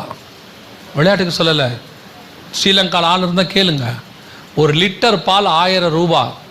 1 கிலோ தக்காளி 600 ரூபா, 1 கிலோ உருளைக்கிழங்கு 800 ரூபா, 1 கிலோ சிக்கன் 3000 ரூபா, 2000 ரூபா, ஒரு முருங்காய் 1000 ரூபா. இது ஸ்ரீலங்கா நிலைமை. இதை விட மோசமான நிலைமை பர்மா. 4 பேர் பர்மாவில் போய் சாப்பிட்டா 1 லட்ச ரூபா ஆகும். நான் போனதுனால சொல்கிறேன் உங்களுக்கு. உணவு பஞ்சம் உலகம் முழுக்க போயிட்டு இருக்குது. 2022லேருந்து 21 ஸ்டார்டிங்லேருந்து வந்துடுச்சு. 2022 அப்படியே அந்த வசனம் துல்லியமாக நிறைவேறிடுச்சு. இப்போ ஸ்ரீலங்காவில் இந்த வருஷம் இன்னும் 2 மாதத்தில் வேட் போட போகிறாங்க, வேல்யூபிள் ஆடட் டேக்ஸ்ன்னு சொல்லுவாங்க, எக்ஸ்ட்ரா டேக்ஸ் போட போகிறாங்க. அதை போட்டாங்கன்னா இன்னும் 10 மடங்கு 20 மடங்கு விலை ஏறப்போகுது. ஒரு 5 பிஸ்கெட் நம்ம ஊரில் விற்கிது பார்த்தீங்களா, குட் டே பிஸ்கெட்லாம் ஒரு 5 இருக்காது, 10 இருக்கும் நம்மளதில். அவங்க ஊரில் 5 தான் இருக்கும். அந்த 5 பிஸ்கெட் உள்ள பாக்கெட் 250 ரூபா. பிள்ளைகளுக்கு பாலும் வாங்க முடியல 1000 ரூபா, பிஸ்கெட்டும் வாங்க முடியல. ஒரே ஒரு பிரெட்டு 100 ரூபா 200 ரூபா. ரொம்ப கவலைக்கிடத்துல உலகம் போயிட்டு இருக்குது. 3வது முத்திரை நடந்துட்டு இருக்குது. திருப்பியும் சொல்கிறேன், தமிழ்நாடு ஏதோ ஒரு கிருபையில் தப்பிச்சுக்கிட்டு இருக்கு. இதை விட மோசமான கண்டிஷனில் தான் வடநாடு இருக்குது. நீங்கள் பார்க்குறீங்களே, இந்தியா நல்லா இருக்குதுங்கிறாங்களே, இந்தியா ஒன்றும் நல்லாலாம் இல்லை. நான் சொல்ல, அவங்களே தான் சொல்கிறாங்க. கோதுமை நமக்கே பத்தாதுன்னு கோற்றுமை ஏற்றுமதியை நிறுத்திட்டாங்க. இப்போ அரசாங்கம் என்ன அனௌன்ஸ் பண்ணியிருக்கு பாருங்க, நாடு முழுவதும் படிக்க முடியுதா என்னன்னு? நாடு முழுவதும் என்ன இருக்குது? நாடு முழுக்க என்ன இருக்கு? வறட்சி இருக்கு. கவர்மெண்ட், நான் சொல்லல, கவர்மெண்ட் சொல்லுது. இன்னைக்கும் விலைவாசி எங்க நிக்குதுன்னு பாத்துக்குங்க. கர்த்தர் ஏதோ கிருபையா தமிழ்நாட்டையும் கேரளாவையும் கர்த்தர் காப்பாத்திக்கிட்டு இருக்கிறாரு. பல இடங்கள் மிக மோசமா போயிட்டு இருக்குது. ஏன் வடநாட்டுக்காரன் அத்தனை பேர் இங்க வந்துட்டான்? ஒரு நாளைக்கு 1000 பேர் வேலை பார்க்கற வரான்ல, ஏன் வரான்? அங்க போனப்போ கேட்டோம், மாசம் 100 ரூபா சம்பளத்துக்கு வேலை இல்லையாமா. மாசத்துக்கு 100 ரூபா சம்பளத்துக்கு வேலை இல்லையாமா. இங்க வர வடநாட்டுக்காரங்களாம் எப்படி வேலை பார்க்குறாங்கன்னு நினைக்கிறீங்க? 10 பேர் 20 பேர் மொத்தமே கான்ட்ராக்ட் கூட்டு வந்துடுறாங்க. மாச சம்பளம்லாம் கிடையாது அவங்களுக்கு. கான்ட்ராக்ட் சோறு போட்டு, அவனுக்கு சோறுனா நம்மள மாதிரி கூட்டு பொரியல்லாம் கேட்க மாட்டான். அவனுக்கு 10 கிலோ கோதுமை 10 கிலோ உருளைக்கிழங்கு வேலை முடிஞ்சு. அவனுக்கு சப்பாத்தியை எண்ணெய் போட்டு உங்களை மாதிரிலாம் முறுமுறுன்னுலாம் சுட மாட்டான். அடுப்பில் வச்சான், கல்லை வச்சான், சப்பாத்தியை தட்டி போட்டுருப்பான், எண்ணெய் எல்லாமே சுடுவான், உருளைக்கிழங்க வேக வச்சு பிசைஞ்சு மேலே மிளகா பொடியை போட்டு அவன் சாப்பிட்டுட்டே இருப்பான். ஆனால் காலைல 6 மணிலேருந்து சாயங்காலம் 6 மணி வரைக்கும் வேலை பார்ப்பான். நம்ம ஆள் பாருங்க, வர்றதே 7 மணிக்கு தான் வருவான். வந்த உடனே டீ குடிக்க போயிடுவான். மதியானம் சாப்பாட்டுக்கு 1.5 மணி நேரம் எடுத்துப்பான். அதுலேயும் கூட்டு பொரியெல்லாம் சாப்பிட்டு முடிக்கும் போதே 1.5 மணி நேரத்துக்கு அப்புறம் தூக்கம் ஒன்று வரும். ஒரு 1/2 மணி நேரம் சாய்வார். அப்புறம் 5:30 மணிக்கு டீயை குடிச்சிட்டு புறப்பட்டுருவார். ஏன் வடநாட்டுக்காரன் இவ்வளோ வந்து இங்கே வேலை பார்க்குறான் தெரியுமா? அவன் ஊரில் மாதம் கூட சம்பளம் கொடுக்க வழியே கிடையாது. அங்கங்கே புறப்பட்டு இந்தியா முழுக்க போயிட்டு இருக்கிறான். ஏதோ கிருபை. திருப்பியும் சொல்கிறேன், இங்கே இருக்கிறவங்களாம் பெரிய ஞானமுள்ள அரசியல்வாதிலாம் கிடையாது. கர்த்தர் நம்மேல் வச்ச தயவு இங்கே பாதுகாத்துட்டு இருக்குது. அன்னையிலேருந்து நான் அதை தான் சொல்லுவேன். உங்களுக்கு தான் என்ன கான்செப்ட் தெரியுமா? டிஎம்கே இருந்தால் நல்லா இருக்கும், ஏடிஎம்கே இருந்தால் நல்லா இருக்கும், காங்கிரஸ் இருந்தால் நல்லா இருக்கும், கம்யூனிஸ்ட் தான் நல்லா இருக்கணும். என்னை பொறுத்த வரைக்கும் கர்த்தர் இருந்தால் தான் நல்லா இருக்கும். யார் இருந்தாலும் அது கர்த்தருடைய துணை நமக்கு இருக்கணும். இப்போ வரைக்கும் அதான் நடந்துக்கிட்டே இருக்குது. யோசித்து பாருங்க. நான் அதான் சொல்லுவேன், நீங்கள் புனித பயணம்னு எருசலேமுக்கெல்லாம் போகிறத விட்டுட்டு ஒரு ட்ரிப்பு ஸ்ரீலங்காவுக்கு போயிட்டு வாங்க. அதை விட கம்மி தான். ஒரு ட்ரிப்பு மணிப்பூர் போயிட்டு வாங்க. எருசலேமுக்கு போயிட்டு வரதை விட காசு பாதி தான் செலவாகும். ஆனால் நீங்கள் போயிட்டு வர்றதுக்குள்ள கர்த்தருக்குள்ள நீங்கள் பலப்பட்டு விடுவீர்கள். ஏன் தெரியுமா? அங்கே இருக்கக்கூடிய ஊழியங்களை போய் பாருங்க, அங்கே இருக்கிற பஞ்சங்களை பாருங்க, கஷ்டத்தை பாருங்க, அந்த ஜனங்க என்னென்ன பண்ணுறாங்கன்னு கொஞ்சம் போய் பாருங்க. 1000 ரூபாய்க்கு காலையிலேருந்து சாயங்காலம் வரைக்கும் நிற்பாங்க. இந்த ஒரு 1000 ரூபாய் இலவசமாக கிடைக்கிறதுக்கு. இந்த கோதுமை பேக்கெட்டை பாகிஸ்தானில் ஒரு மூட்டையை வாங்குறதுக்கு 4 பேர் செத்துட்டான். 5ஆம் அதிகாரம் 6ஆம் வசனம் 100% என்ன செய்து நிறைவேறி கொண்டே இருக்கு. அந்த வசனத்துல இன்னொன்னு இருக்கு. ஆண்டவர் அழகா சொல்லி இருக்கிறார். என்ன தெரியுமா சொல்றாரு? எண்ணெயையும் திராட்சை ரசத்தையும் சேதப்படுத்தாதே. என்ன ஒரு தீர்க்க தரிசனமான வார்த்தை பாருங்க. இந்த எண்ணெயும் திராட்சை ரசமும் இவ்வளோ உணவு பஞ்சத்துக்கு நடுவில் எது பாதிக்காம இருக்கும்? இன்னைக்கு உலகத்தின் பொருளாதாரத்தை காப்பாற்றுற நம்பர் 1 பொருள் எது தெரியுமா? எண்ணெய் தான் காப்பாற்றிக்கிட்டு இருக்குது. கச்சா எண்ணெய். நம்ம சொல்றோமே, உலக பொருளாதாரத்தையே மொத்தம் காப்பாத்துது. இப்போ கூட 3ஆம் உலக யுத்தம் ஏன் வெடிக்க போகுது தெரியுமா? அவங்க எண்ணெய் கப்பலை போக விட மாட்டேங்கிறாங்க, அந்த பக்கமும் இந்த பக்கமும். அதனால தான் விலைவாசி ஏறுதுங்கிறான். ஆனால் எண்ணெய்க்கு பஞ்சமே இல்லை, கோதுமை உற்பத்தி இல்லை, ஆனால் எண்ணெய் உற்பத்தி இருக்கு. சவுதி அரேபியாவில் டெய்லி என்ன பண்ணுறாங்க? ஈரானில் எடுக்கிறாங்க, சவுதி அரேபியாவில் எடுக்கிறாங்க, ரஷ்யாவில் எடுக்கிறாங்க, ஏன் இந்தியாவிலே எடுக்கிறாங்க. எண்ணெய் பிரச்சனை இல்லை, எண்ணெய் தான் இன்னைக்கு காப்பாற்றிக்கிட்டு இருக்குது. ஆனால் இந்த வசனம் என்னைக்கு உள்ளது தெரியுமா? இன்று உள்ளதில்ல, 1900 வருஷத்துக்கு முன்னாடி உள்ளது. பத்மு தீவிலே யோவானுக்கு கொடுக்கப்பட்டது. இத்தனை துல்லியமாய் தீர்க்க தரிசனம் உரைக்கிற தேவனும் வேதமும் உலகத்தில் வேறு ஒன்று கிடையவே கிடையாது. நம்முடைய ஆண்டவராக இயேசு கிறிஸ்துவும் பரிசுத்த வேதாகமும் மட்டும்தான். அதை கர்த்தர் நம்ம கையில் எழுதி கொடுத்திருக்கிறார். அதை தான் ஆண்டவர் சொல்றார், நான் என்னுடைய மகத்துவங்களை அவர்களுக்கு எழுதி கொடுத்தேன்.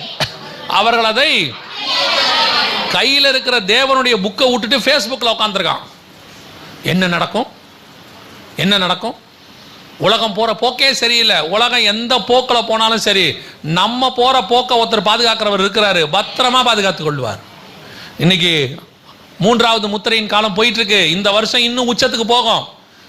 வேர்ல்டு எக்கனாமிக்கல் ஃபாரம்னு ஒன்று இருக்கு, அவனே சொல்லிட்டான் மிக மோசமான இடத்துக்கு உலகம் போயிட்டு இருக்குது. விலைவாசி இன்னும் பெரிய இடத்துக்கு போக போகுது. பேப்பரில் பாருங்க, நான் சொல்றது எதுவுமே இல்லை, எல்லாத்துக்கும் இங்கே ப்ரூஃப் இருக்குது. எல்லாம் சொல்ல தொடங்கிட்டாங்க. விலைவாசி இன்னும் ஏறும், கொஞ்சம் கொஞ்சமாக ஏறிக்கிட்டே போகும். வாங்க முடியாத இடத்திற்கு உலகம் போக போகிறது. கடும் வறட்சி, பஞ்சம். 3வது முத்திரைக்கான காலம். சரி, இப்போ 2வது முத்திரைக்கு ஒரு வீடியோ உங்களுக்கு காட்டணும். கொள்ளை நோய் வரப்போகுதுன்னு சொல்லி உலக சுகாதார மையம் சொல்லிச்சு, அதே மாதிரி வந்துச்சு. இப்போ வேதத்தில் சொன்னபடி இதெல்லாம் ப்ரூஃப். இதுக்கு வேல்யூபிள் ஆர்டர், என்ன சொல்றது, ஒரு அடிஷ்னல் டாக்குமெண்ட் அப்படின்னு சொல்லுவாங்க. இப்போ ஒரு யூஎன் சொல்லியிருக்கிற வீடியோ கவனிங்க. யூஎன் என்ன சொல்லுதுன்னு பாருங்க. அதாவது ஐநா சபை என்ன சொல்லியிருக்குன்னு பாருங்க. உணவு தட்டுப்பாட்டால் உலகம் பேரழிவை சந்திக்கும் என்று ஐநா பொதுச் செயலாளர் அன்டோனியோ குட்டரஸ் எச்சரிக்கை விடுத்துள்ளார். ஜெர்மன் தலைநகர் பெர்லினில் பணக்கார மற்றும் வடக்கு நாடுகளைச் சேர்ந்த அதிகாரிகள் பங்கேற்ற கூட்டம் நடந்தது. இந்த கூட்டத்தில் கலந்து கொண்டு பேசிய ஐநா பொதுச் செயலாளர் அன்டோனியோ குட்டரஸ் பருவநிலை மாற்றம், கொரோனா ஆகியவை முன்னெப்போதும் இல்லாத அளவிற்கு கடும் பிரச்சனையை உருவாக்கின என தெரிவித்தார். உணவு கிடைக்காத பிரச்சனை உலக அளவில் உணவு தட்டுப்பாடாக மாறும் என்றும், உணவு தட்டுப்பாட்டால் உலகம் பேரழிவை சந்திக்கும் எனவும் எச்சரித்தார். அதனை சமாளிக்க ஐநா அதிகாரிகள் சமாதான நடவடிக்கையை மேற்கொண்டு வருகிறார்கள் எனவும் தெரிவித்தார். தெளிவாக சொல்லிட்டாங்க ஐநா சபையில். இவங்களுடைய ஒரு பிரான்ச் தான் உலக சுகாதார மையம். அவங்க தான் கொள்ளை நோய்க்கு அனௌன்ஸ் பண்ணாங்க.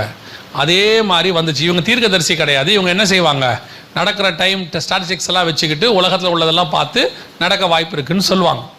ஸோ அவங்க சொல்கிறது தீர்க்க தரிசனமாக நடக்காது, அவங்க பார்த்து அதோடைய ஸ்டாட்டிஸ்டிக்ஸை வச்சு சொல்கிறாங்க. இப்போ உணவு பஞ்சத்தை பற்றியும் அவங்க 2023 சொல்லிட்டாங்க. மிக மோசமான உணவு பஞ்சம் ஆரம்பிக்க போகுதுன்னு. இந்த வருஷமும் அடுத்த வருஷமும் உணவு பஞ்சம் மிக மோசமான இடத்தில் இருக்கும். அதை நீங்கள் பார்க்கத்தான் போகிறீர்கள். இப்போவும் சொல்கிறேன், 2வது முத்திரையில் மிஸ் பண்ணிட்டோம்.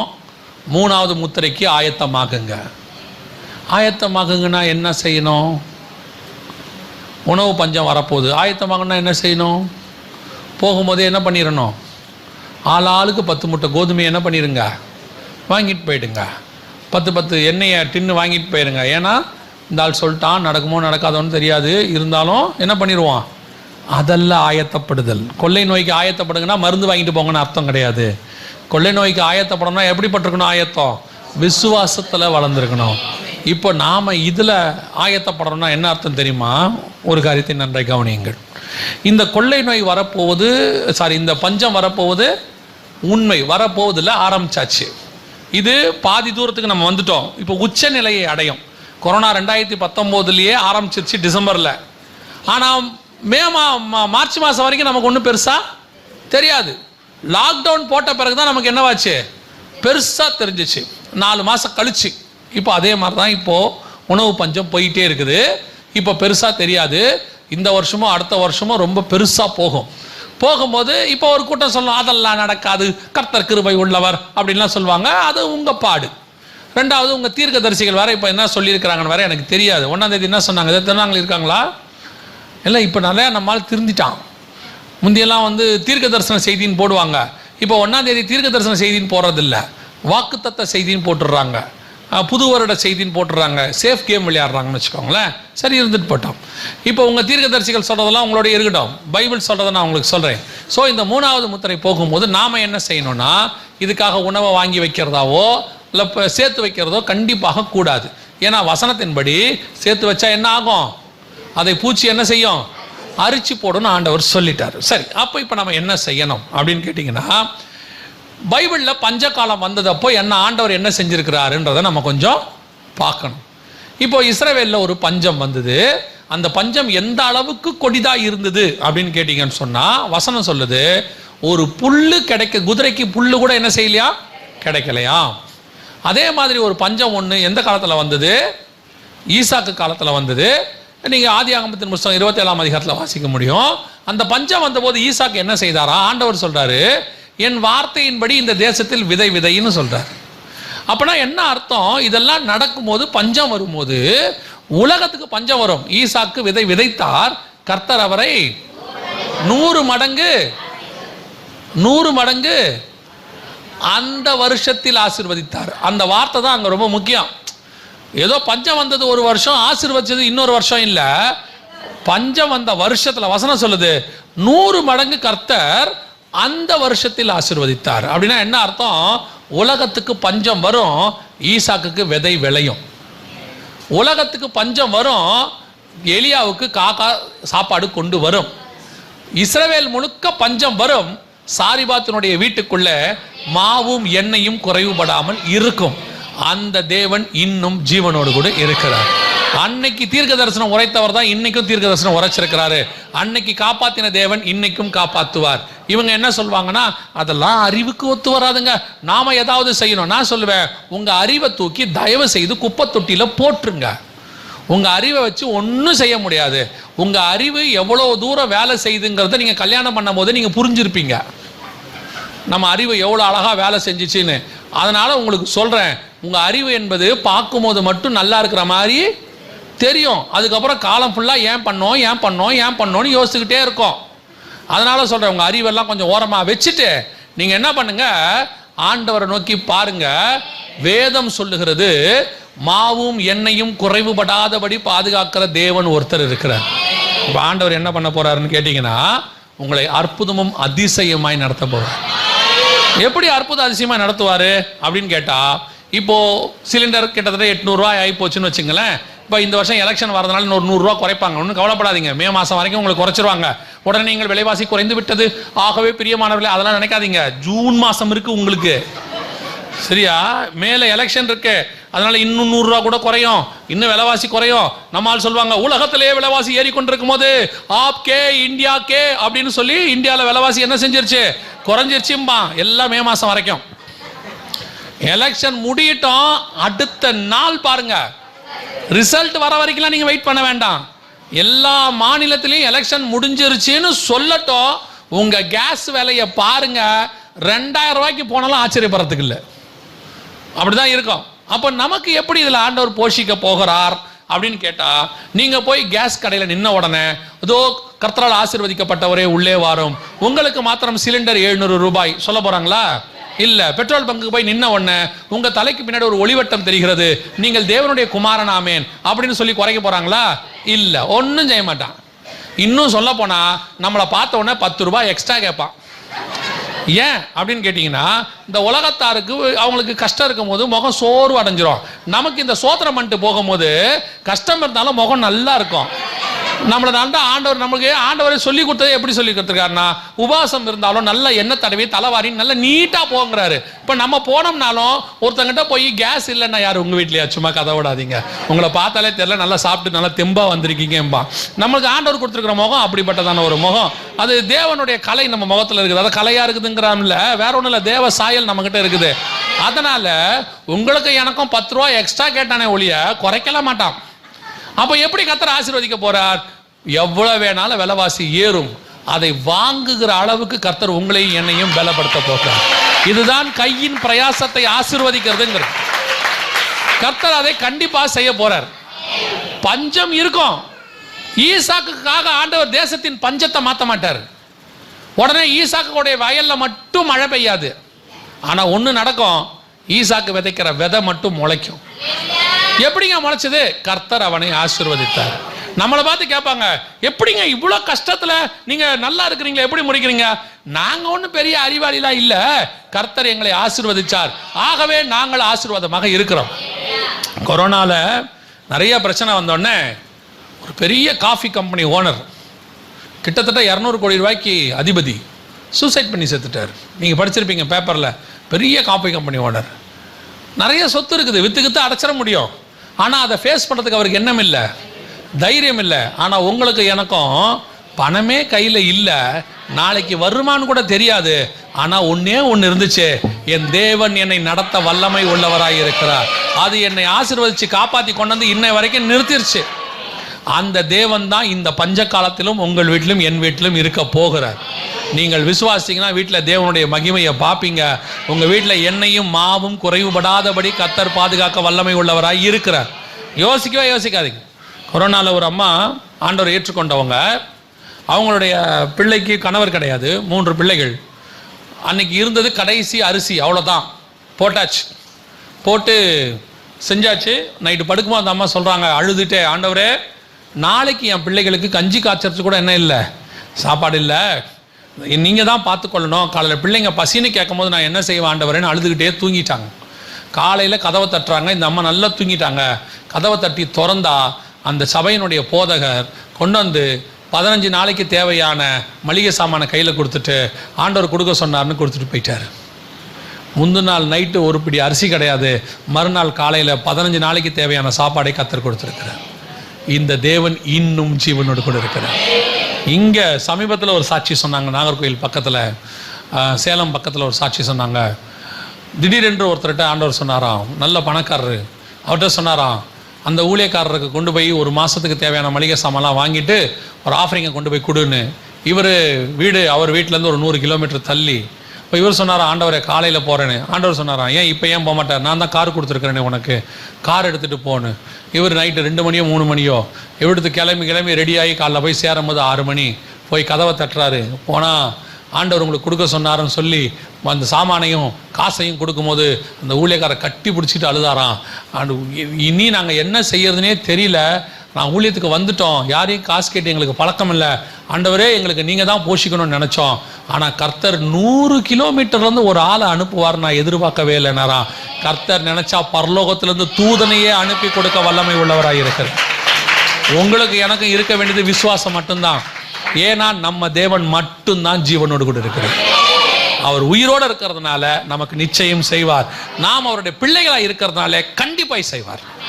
பொல்லாதவர்களாகிய நீங்கள் உங்கள் பிள்ளைகளுக்கு நல்ல ஈவுகளை செய்யும் போது பரலோகத்தில் இருக்கிற பிதா எனக்கு செய்வது அதிக நிச்சயம். அல்லேலூயா. 2வது நீங்கள் செய்ய வேண்டிய மிக முக்கியமானது, ஆண்டவர் இவைகளுக்கு நடுவில் உங்களுக்கு இந்த சாப்பாடு கொடுக்கறது எல்லாமே கொஞ்சம் நிறையா தான் தருவார். நான் விசுவாசத்தில் தான் சொல்கிறேன். ஆண்டவர் உங்களுக்கு என்ன செய்ய போகிறாரு, நிறைய தரப்போறாரு. எதுக்கு நிறைய தரப்போறாருன்னா, நீங்கள் சாப்பிட்டுட்டு மிச்சத்தை பரணி மேலே வச்சு மூடிட்டு சமைச்சு ஃப்ரிட்ஜுக்குள்ளே வச்சுட்டு மிச்ச மீதியை நீங்கள் கட்டிலுக்கு அடியில் வச்சுட்டு ஐயோ சோத்திரம் ஆண்டவரே எனக்கு 2 வாரத்துக்கு ஆண்டவர் எது கொடுத்தாருன்னா, நீங்கள் சாப்பிட்டுட்டு திருப்தி அடைந்து உன் வீட்டு வாசலில் இருக்கிற தரித்திரனுக்கும் லேவியனுக்கும் விதவைகளுக்கும் போஷிக்கும்படி கர்த்தர் உங்களுக்கு தரப்போகிறார். வசனம் அப்படி தான் சொல்லுது. இப்போ ஆண்டவர் உங்களுக்கு தரது எதுக்கு தெரியுமா, உங்களுக்கும் உங்களோடு கூட இருக்கக்கூடியதான அந்நியர் பரதேசிகள் யார் யாரெல்லாம் சாப்பாடு இல்லாமல் இருக்கிறாங்களோ அவர்களுக்கு கொடுக்கும்படி கர்த்தர் கொடுத்துருக்கிறார். இதுதான் நீங்கள் பண்ண போகிற ஊழியம். என்ன ஊழியம் தெரியுமா, நீங்கள் கொடுக்கும்போது அவன் என்ன நினைப்பான் தெரியுமா, இந்த காலத்தில் உருப்படி அரிசி கூட கொடுப்பதற்கு அரசாங்கத்திலேயே இல்லாத காலத்தில் இவன் கொண்டு வந்து எனக்கு சாப்பாடு கொடுக்குறானே, இவனே இவ்வளவு அன்பாக இருப்பானால் இவனுடைய தேவன் எப்படிப்பட்டவராய் இருப்பார் என்று உங்கள் மூலம் தேவன் வெளிப்பட போகிறார். நீங்கள் செய்ய வேண்டியது ஒன்றே ஒன்று தான், இது வரைக்கும் சேர்த்தது போதும். நான் சொல்றது புரியுதா? பீரோக்குள்ளே இருக்கிறது போதும். 35 புடவை 40 புடவை வச்சுக்கிட்டு போதும். 20-25 சட்டையை வச்சிருக்கிறீங்க போதும். ஆண்டவர் 3 வேளை சாப்பிட்றதுக்கு சாப்பாடு கொடுத்துருக்கிறாரா, போதும். ஃப்ரிட்ஜுக்குள்ளே இன்னொரு 4 நாளைக்கு தேவையானது இருக்குதா, போதும். விட்டுருங்க, நல்லா சாப்பிடுங்க. உங்களை சாப்பிட வேணானே சொல்ல, அதோட கூட இல்லாதவங்களுக்கு கொடுங்க. எனக்கு எனக்கு எனக்கு எனக்குன்னு வச்சு 45 வயசு தான் ஹார்ட் அட்டாக்ல போயிட போறீங்க. நீங்கள் என்ன நினைக்கிறீங்கன்னா, தெரியாமல் இந்த மீட்டிங்க்கு வந்துட்டோம் போல, இருந்தாலும் என்ன இப்படி சொல்லி அனுப்புகிறானே போகும்போதுன்னு. பின்ன என்ன, எவ்வளோ போட்டாலும் மொத்தத்தையும் மொக்கிறது. இப்படி போகும்போது திங்கிறது, வரும்போது திங்கிறது, வாயை அரைஞ்சினே இருக்கு. சில ஆட்கள்லாம் பார்த்தீங்கன்னா நமனமாங்குது. அப்புறமா வந்து பாஸ்டரை கேட்குறது, என்னன்னே தெரியல பாஸ்டர், உடம்பு ஊதிக்கிட்டே போகுது. டாக்டர் கூட என்னன்னே தெரியல, என்ன திங்கிறது, அரைக்கிறத நிறுத்திடுங்க, ஊதுறது நின்றோம். இதில் வேற கேட்டால் ஒரு ஆசீர்வாதம் வேற, ஆண்டவர் இடது புறமும் வலது புறமும் கழுகி பெருகும்படி செய்தார். 3 வேளை நல்லா சாப்பிடுங்க. இன்னொன்று, உங்கள் பிள்ளைங்கிட்ட சொல்லுங்க, இந்த சாப்பாடை கொஞ்சம் வேஸ்ட் பண்ண வேணான்னு சொல்லுங்க.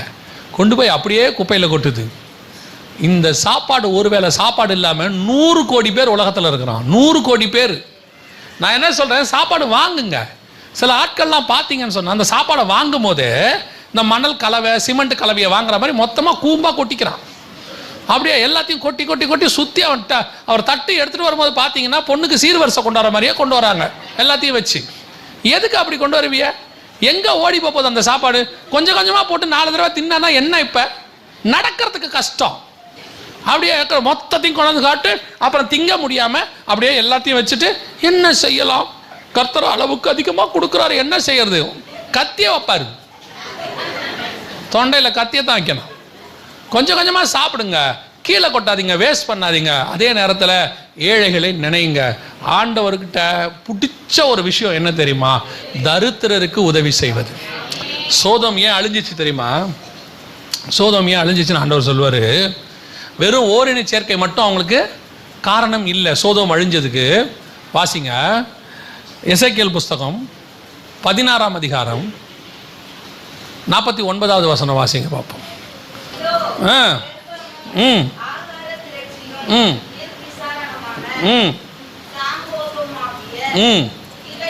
இவைகளே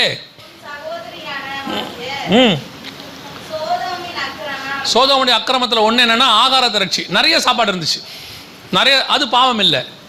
ஆகார திரட்சி நிறைய ஆண்டவர் கொடுக்குறாரு, அளவுக்கு அதிகமாகவே கொடுக்குறாருன்னு வச்சுக்கோங்களேன். தொடர்ந்து வாசிங்க.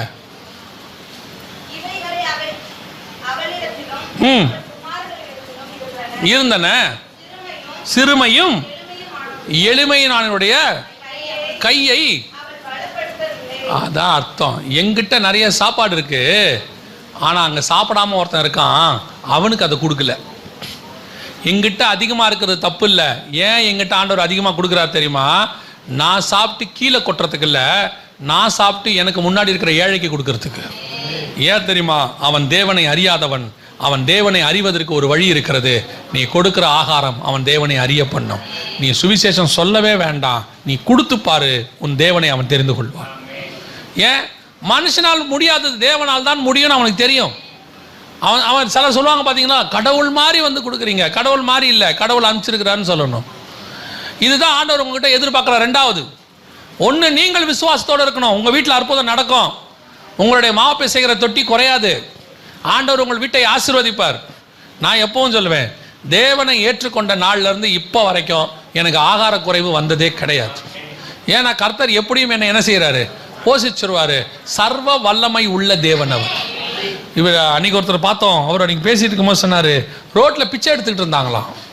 பிச்சை எடுத்துக்கிட்டு இருந்தவங்களை கர்த்தர் மாற்றி இன்னைக்கு அநேகருக்கு ஆசீர்வாதமாக்கி, அவர் இன்னைக்கு எத்தனையோ பிச்சைக்காரங்களுக்கு ஹெல்ப் பண்ணிக்கிட்டு இருக்கிறார். கர்த்தர் நம்மளை உயர்த்துறதுக்கு ஒரு நாள் ஆகாது. ஆடு மேய்க்கிறவனை ராஜாவாக மாற்றி விட்டுருவார். ஆனால் நாம் ரெடியாக இருக்கணும். எதுக்கு தெரியுமா? நம்ம மூலமாக கர்த்தர் இன்னும் ஒரு பெரிய கூட்டத்தை ரட்சிக்க விரும்புகிறார். அவங்களுக்கு கொடுக்கறதுக்கு கை நீளணும். வாங்கிறதுக்கு இருக்கிறத விட கொடுக்கறதுக்கு கை அதிகமாக நீளணும். நிறைய பேருக்கு இந்த காசை கொடுக்கவே தோணாது. நான் எங்கள் பாஸ்டர்கிட்ட கற்றுக்கிட்டது, எங்கள் பாஸ்டர் ஒரு நாளும் காசை பிடிச்சே வைக்க மாட்டார். எங்கள் பாஸ்டர்கிட்ட நான் பார்த்தது, யாராவது ஊழியக்காரங்க வந்து ஐயா கொஞ்சம் கஷ்டம் அப்படின்னோடனே பைக்கெட்டில் கை விடுவார், என்ன வருதோ எடுத்து அப்படி கொடுத்துருவார். ஐயா இது ஒருத்தர் ஆஃபரிங் கொடுத்தாங்க, எவ்வளோ இருக்குது தெரியல, நீ வச்சுக்கியா அப்படின்றவார். நான் கடைசி வரைக்கும் எங்கள் பாஸ்டரை பார்த்தேன், அவருக்கு எந்த விதத்திலும் காசு கஷ்டம் வந்ததே கிடையாது. கர்த்தர் அவரை அபிரதமாய் ஆசீர்வதிச்சார். எவ்வளவு கொடுக்குறோமோ அவ்வளோ ஊறும். சில ஆட்களுக்கு வாங்குற அளவுக்கு கொடுக்கறதுக்கு என்ன இருக்காது? மனசு இருக்காது. நீங்கள் கொடுத்து பாருங்கள், கர்த்தர் குறைவில்லாமல் நிறைத்த வல்லமை உள்ளவராயிரு. ஆண்டவர் சொல்கிறாரு, நான் தாராள கண்ணனாக இருக்க நீ வன்கண்களாக இருக்கலாமோ? ஆண்டவர் நமக்கு அளவிட முடியாமல் தராரு. நீங்கள் கொடுத்து பாருங்க. கொடுக்க ஆண்டவர் என்ன பண்ணிக்கிட்டே இருப்பார்? கொடுத்துக்கிட்டே இருப்பார். அது தேவனுடைய குணம். அப்போ தான் பரலோகம் உங்களை நம்பும். சரி கொடுக்குறோம், இவனும் கொடுக்குறான், இவனை நம்பி கொடுத்தா இவன் என்ன பண்ணுவான், எல்லாருக்கும் கொடுப்பான்னு. இப்போ உங்களுக்கு கொடுக்குறாரு, நீங்க வச்சுக்கிட்டீங்க, பரலோகம் பார்க்கும் இது ஒன்றுத்துக்கும் கொடுக்காது போலியே, சரி கொடுக்குற அளவுக்கு மட்டும் கொடுத்துட்டு மிச்சத்தை பிடி, வேற ஆளை பாரு, அவங்ககிட்ட கொடுன்னு. ஆனால் வாரி இறைத்து, வசனம் என்ன சொல்லுது, வாரி இறைத்து விருத்தி அடைந்தாரும் உண்டு, அதிக பிசினித்தனம் பண்ணி தரித்திரரானரும் உண்டு. வசனம் அப்படிதான் சொல்லுது. சேர்த்து சேர்த்து சேர்த்து எனக்கு என் பிள்ளைக்கு, எனக்கு என் பிள்ளைக்கு அப்படியே வச்சு வச்சு வச்சு வச்சு வச்சு கடைசியில் 2 பேருமே அனுபவிக்காம 2 பேருமே கொரோனால ஐசியூல இருந்தாங்க. எதுக்கு? கொடுத்து பாருங்க, ஆண்டவர் அவைகளுக்கு நடுவிலே பாதுகாக்க வல்லமை உள்ளவராக இருக்கிறார். அல்லேலூயா. 2 காரியத்தை நாம் செய்ய போகிறோம். ஒன்று, விசுவாசத்தோடு காத்திருக்க போகிறோம், கர்த்தர் நம்மை ஆசீர்வதிக்க போகிறார். 2, அதற்கு ஒரு பெரிய கூட்டத்தை நாம் போஷிக்க போகிறோம்.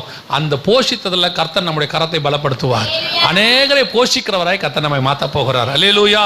இந்த 3வது முத்திரை இந்த வருஷமும் அடுத்த வருஷமும் மிக முக்கியமாக நடக்கும். இப்போ இந்த 2 வருஷத்துக்குள்ள இதான் நடக்க போகுது. ஸோ இதை பற்றி நம்ம 2 நாளாக பார்த்துக்கிட்டே இருக்கிறோம்.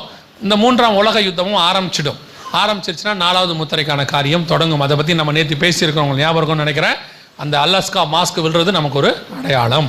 ஸோ ஆண்டவர் வரப்போகிறார், இனி காலம் செல்லாது. நாம் கடைசி காலத்தினுடைய ஜனங்கள், நாம் ஆயத்தப்படுவோம். ஒரு கூட்டத்தை என்ன செய்வோம், ஆயத்தப்படுத்துவோம். ஆனால் வருகையில் போகணுன்னா என்ன செய்யணும் அப்படின்னு சொல்லி நீங்கள் கேட்டிங்கன்னா, இதெல்லாம் வருதுன்னு கேட்டிருக்கிறீங்க. போகிறதுக்கு என்ன செய்யணும்னா 7 காரியங்கள் செய்யணும். வரிசையாக நான் சொல்லிடுறேன் 7 நிமிஷத்தில். முதலாவது, இயேசு கிறிஸ்துவின் ரத்தத்தினாலே பாவ மன்னிப்பின் நிச்சயத்தை பெற்றிருக்க வேண்டும். இயேசு என் பாவத்தை மன்னிச்சாருங்கிற நிச்சயம் இருக்கணும். நான் கிறிஸ்தவ குடும்பத்தில் பிறந்தேன், எனக்கு ரட்சிப்பு தேவையா? நாங்கள் 3 தலைமுறை கிறிஸ்டின், 4 தலைமுறை கிறிஸ்டின், நீங்கள் யார் வேணா இருந்துட்டு போங்க. ஆனால் பிறக்கும் போது பாவத்தில் பிறந்தோன்னு பைபிள் சொல்லுது. பாவத்தில் பிறந்தவங்களுக்கு பாவ மன்னிப்பு நிச்சயம் அவசியம். 2வது, பிதா குமாரன் பரிசுத்தாவின் நாமத்தினாலே தண்ணீரில் மூழ்கி ஞானஸ்தானம் எடுத்திருக்கணும். குழந்தை ஞானஸ்தானம், கொடிகைகள் ஞானஸ்தானம் அப்படி கொடுத்தாங்க, அதெல்லாம் கிடையாது. விசுவாசம் உள்ளவனாகி ஞானஸ்தானம் எடுக்கிறவனே ரட்சிக்கப்படுவான்னு வசனம் சொல்லுது. ஞானம் வந்த பிறகு எடுக்கிற ஸ்நானமே ஞான ஸ்நானம். கர்த்தருக்கு பயப்படுதலே ஞானத்தின் ஆரம்பம். தீமை விட்டு விலகுதலே கர்த்தருக்கு பயப்படுகிற பயம். அப்போ ஞானஸ்தானம் எப்போ எடுக்கணும்? தீமை விட்டு விலகி கர்த்தருக்கு பயந்து இனி பாவம் செய்ய மாட்டேன்னு அறிக்கை செய்து பாவத்துக்கு மரித்து நீதிக்கு உயிர்த்தெழுதல், அந்த ஞானஸ்தானத்தை நம்ம எடுக்கணும். இதை நீங்கள் எடுக்க ஒப்பு கொடுங்க. எடுக்காவிட்டால் ஜலத்தினாலும் ஆவியினாலும் பெறவாவிடில் ஒரு பரலோக ராஜ்யத்தில் பிரவேசிக்க முடியாது. 3வது, 4:30 எபேசியர், மீட்கப்படும் நாளுக்கென்று முத்திரையான பரிசுத்த ஆவி, பரிசுத்த அபிஷேகத்தை பெற்றிருக்க வேண்டும். பரிசுத்த அபிஷேகத்தை பெறாமல் போகவே முடியாது. அவர் தான் மூத்த போதகர், அவர் தான் நம்மை கொண்டு போய் பரலோகத்திலே சேர்க்க போறவர். 4வது, அப்போஸ்தலர் நடவடிக்கைகள் 2:40 சொல்லுது, மாறுபாடான சந்ததியை விட்டு விலகி உங்களை ரட்சித்துக் கொள்ளுங்கள் இருக்கு. உங்களுக்கும் உலகத்துக்கும் என்ன இருக்கணும்? வேறுபாடு இருக்கணும். வேறுபாடு உள்ள வாழ்க்கை ரொம்ப முக்கியம். ரோமர் 12:2 சொல்லுது, உலகத்துக்கு ஒத்த வேஷம் தரியாமலும் அப்படின்னு இருக்கு. ஸோ உலகத்துக்கு ஒத்த வேஷம் தரிக்க கூடாது. உலகத்தார் அப்படி இருக்கிறாங்க, அந்த சர்ச்சை அப்படி இருக்கு, அங்கே ஆடுறாங்க, குதிக்கிறாங்க, ஓடுறாங்க, ஓடியாடுறாங்க, அந்த நடிகை அப்படி ட்ரெஸ் பண்ணியிருக்கிறா, அந்த ஊழியக்காரர் அப்படி ட்ரெஸ் பண்ணியிருக்கிறாரு. யார் வேணாலும் என்ன வேணாலும் பண்ணட்டும், எனக்கு எது தகுதின்னு ஆண்டவர் சொல்லி வச்சிருக்கிறார். எல்லாவற்றையும் அனுபவிக்க எனக்கு அதிகாரம் உண்டு, எல்லாமும் எனக்கு தகுதியாகிறாது. அவ்வளோதான்.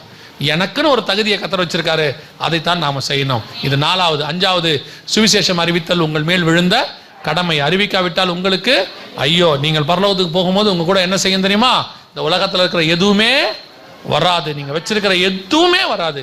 பட்டம், பதவி, புகழ், அப்புறம் வீடு, வாசல், நட்டு, போல்ட்டு, ஸ்க்ரூ டிரைவரு, ஸ்பேனரு, தங்கம், வெள்ளி, இரும்பு, பித்தளை எதுவுமே வராது. ஒன்றும் வராது. எல்லாம் இங்கே யூஸ் பண்ணுறதுக்காக ஆண்டவர் கொடுத்தது. அதை யூஸ் பண்ணி கொள்ளுங்க, வச்சுக்கொள்ளுங்க. அது ஒரு நாள் வரும்போது அதெல்லாம் போயிடும். ஆனால் உங்க கூட பரலோகத்துக்கு ஒன்று தான் வரும். என்ன வரும் தெரியுமா? உங்களோடு கூட நீங்கள் சம்பாதிச்ச ஆத்மா வரும். அது பரலோகத்தில் நிற்கும். அதனால எவ்வளவுக்கு ஆத்மா சம்பாதிக்க முடியுமோ அவ்வளோக்கு ஆத்மாவை சம்பாதிங்க. இது 5வது. 6வது, மிக முக்கியமானது, இயேசு வருகிறார் என்பதை இனி ஒவ்வொரு நாளும் விசுவாசிக்கணும். கடைசி 1 மணி நேரத்துக்கு நம்ம வந்துட்டோம். மணவாளன் வருகிறார்ங்கிற சத்தம் கேட்கறது தொடங்கிருச்சு. இந்த யுத்தமெல்லாம் மிக முக்கியமான அடையாளம். ஸோ எப்போ வேணாலும் வரும்.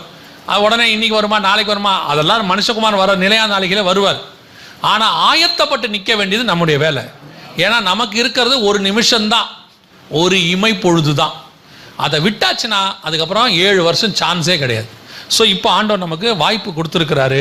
ஒவ்வொரு நாள் படுக்க போகும்போது, ஆண்டவரே இந்த ராத்திரி வேளையில் நம்முடைய வருகை இருக்குமானால் நான் எடுத்துக்கொள்ளப்பட வேண்டும். காலையில் எழுந்திருக்கும் போது, ஆண்டவரே இந்த பகல் நம்முடைய வருகை இருக்குமானால் நான் எடுத்துக்கொள்ளப்பட வேண்டும். அது ஊறிடணும்.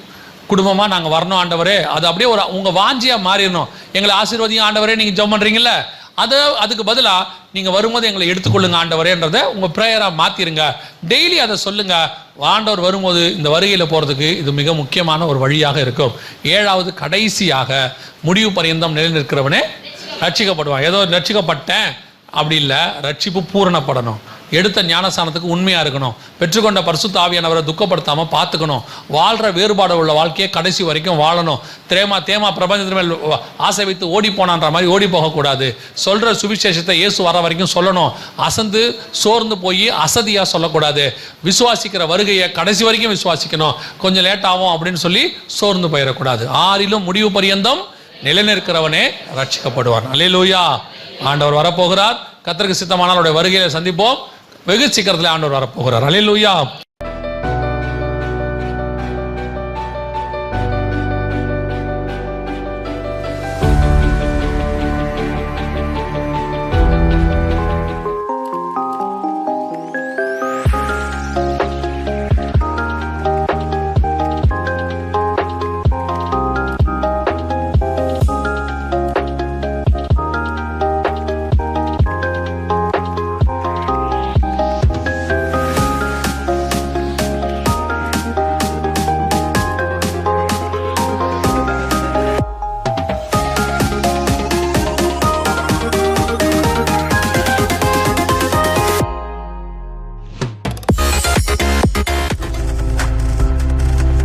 நீங்கள் பார்த்துக் கொண்டிருப்பது உங்கள் ஜாய் டிவி. உங்கள் துக்கம் சந்தோஷமாய் மாறும்.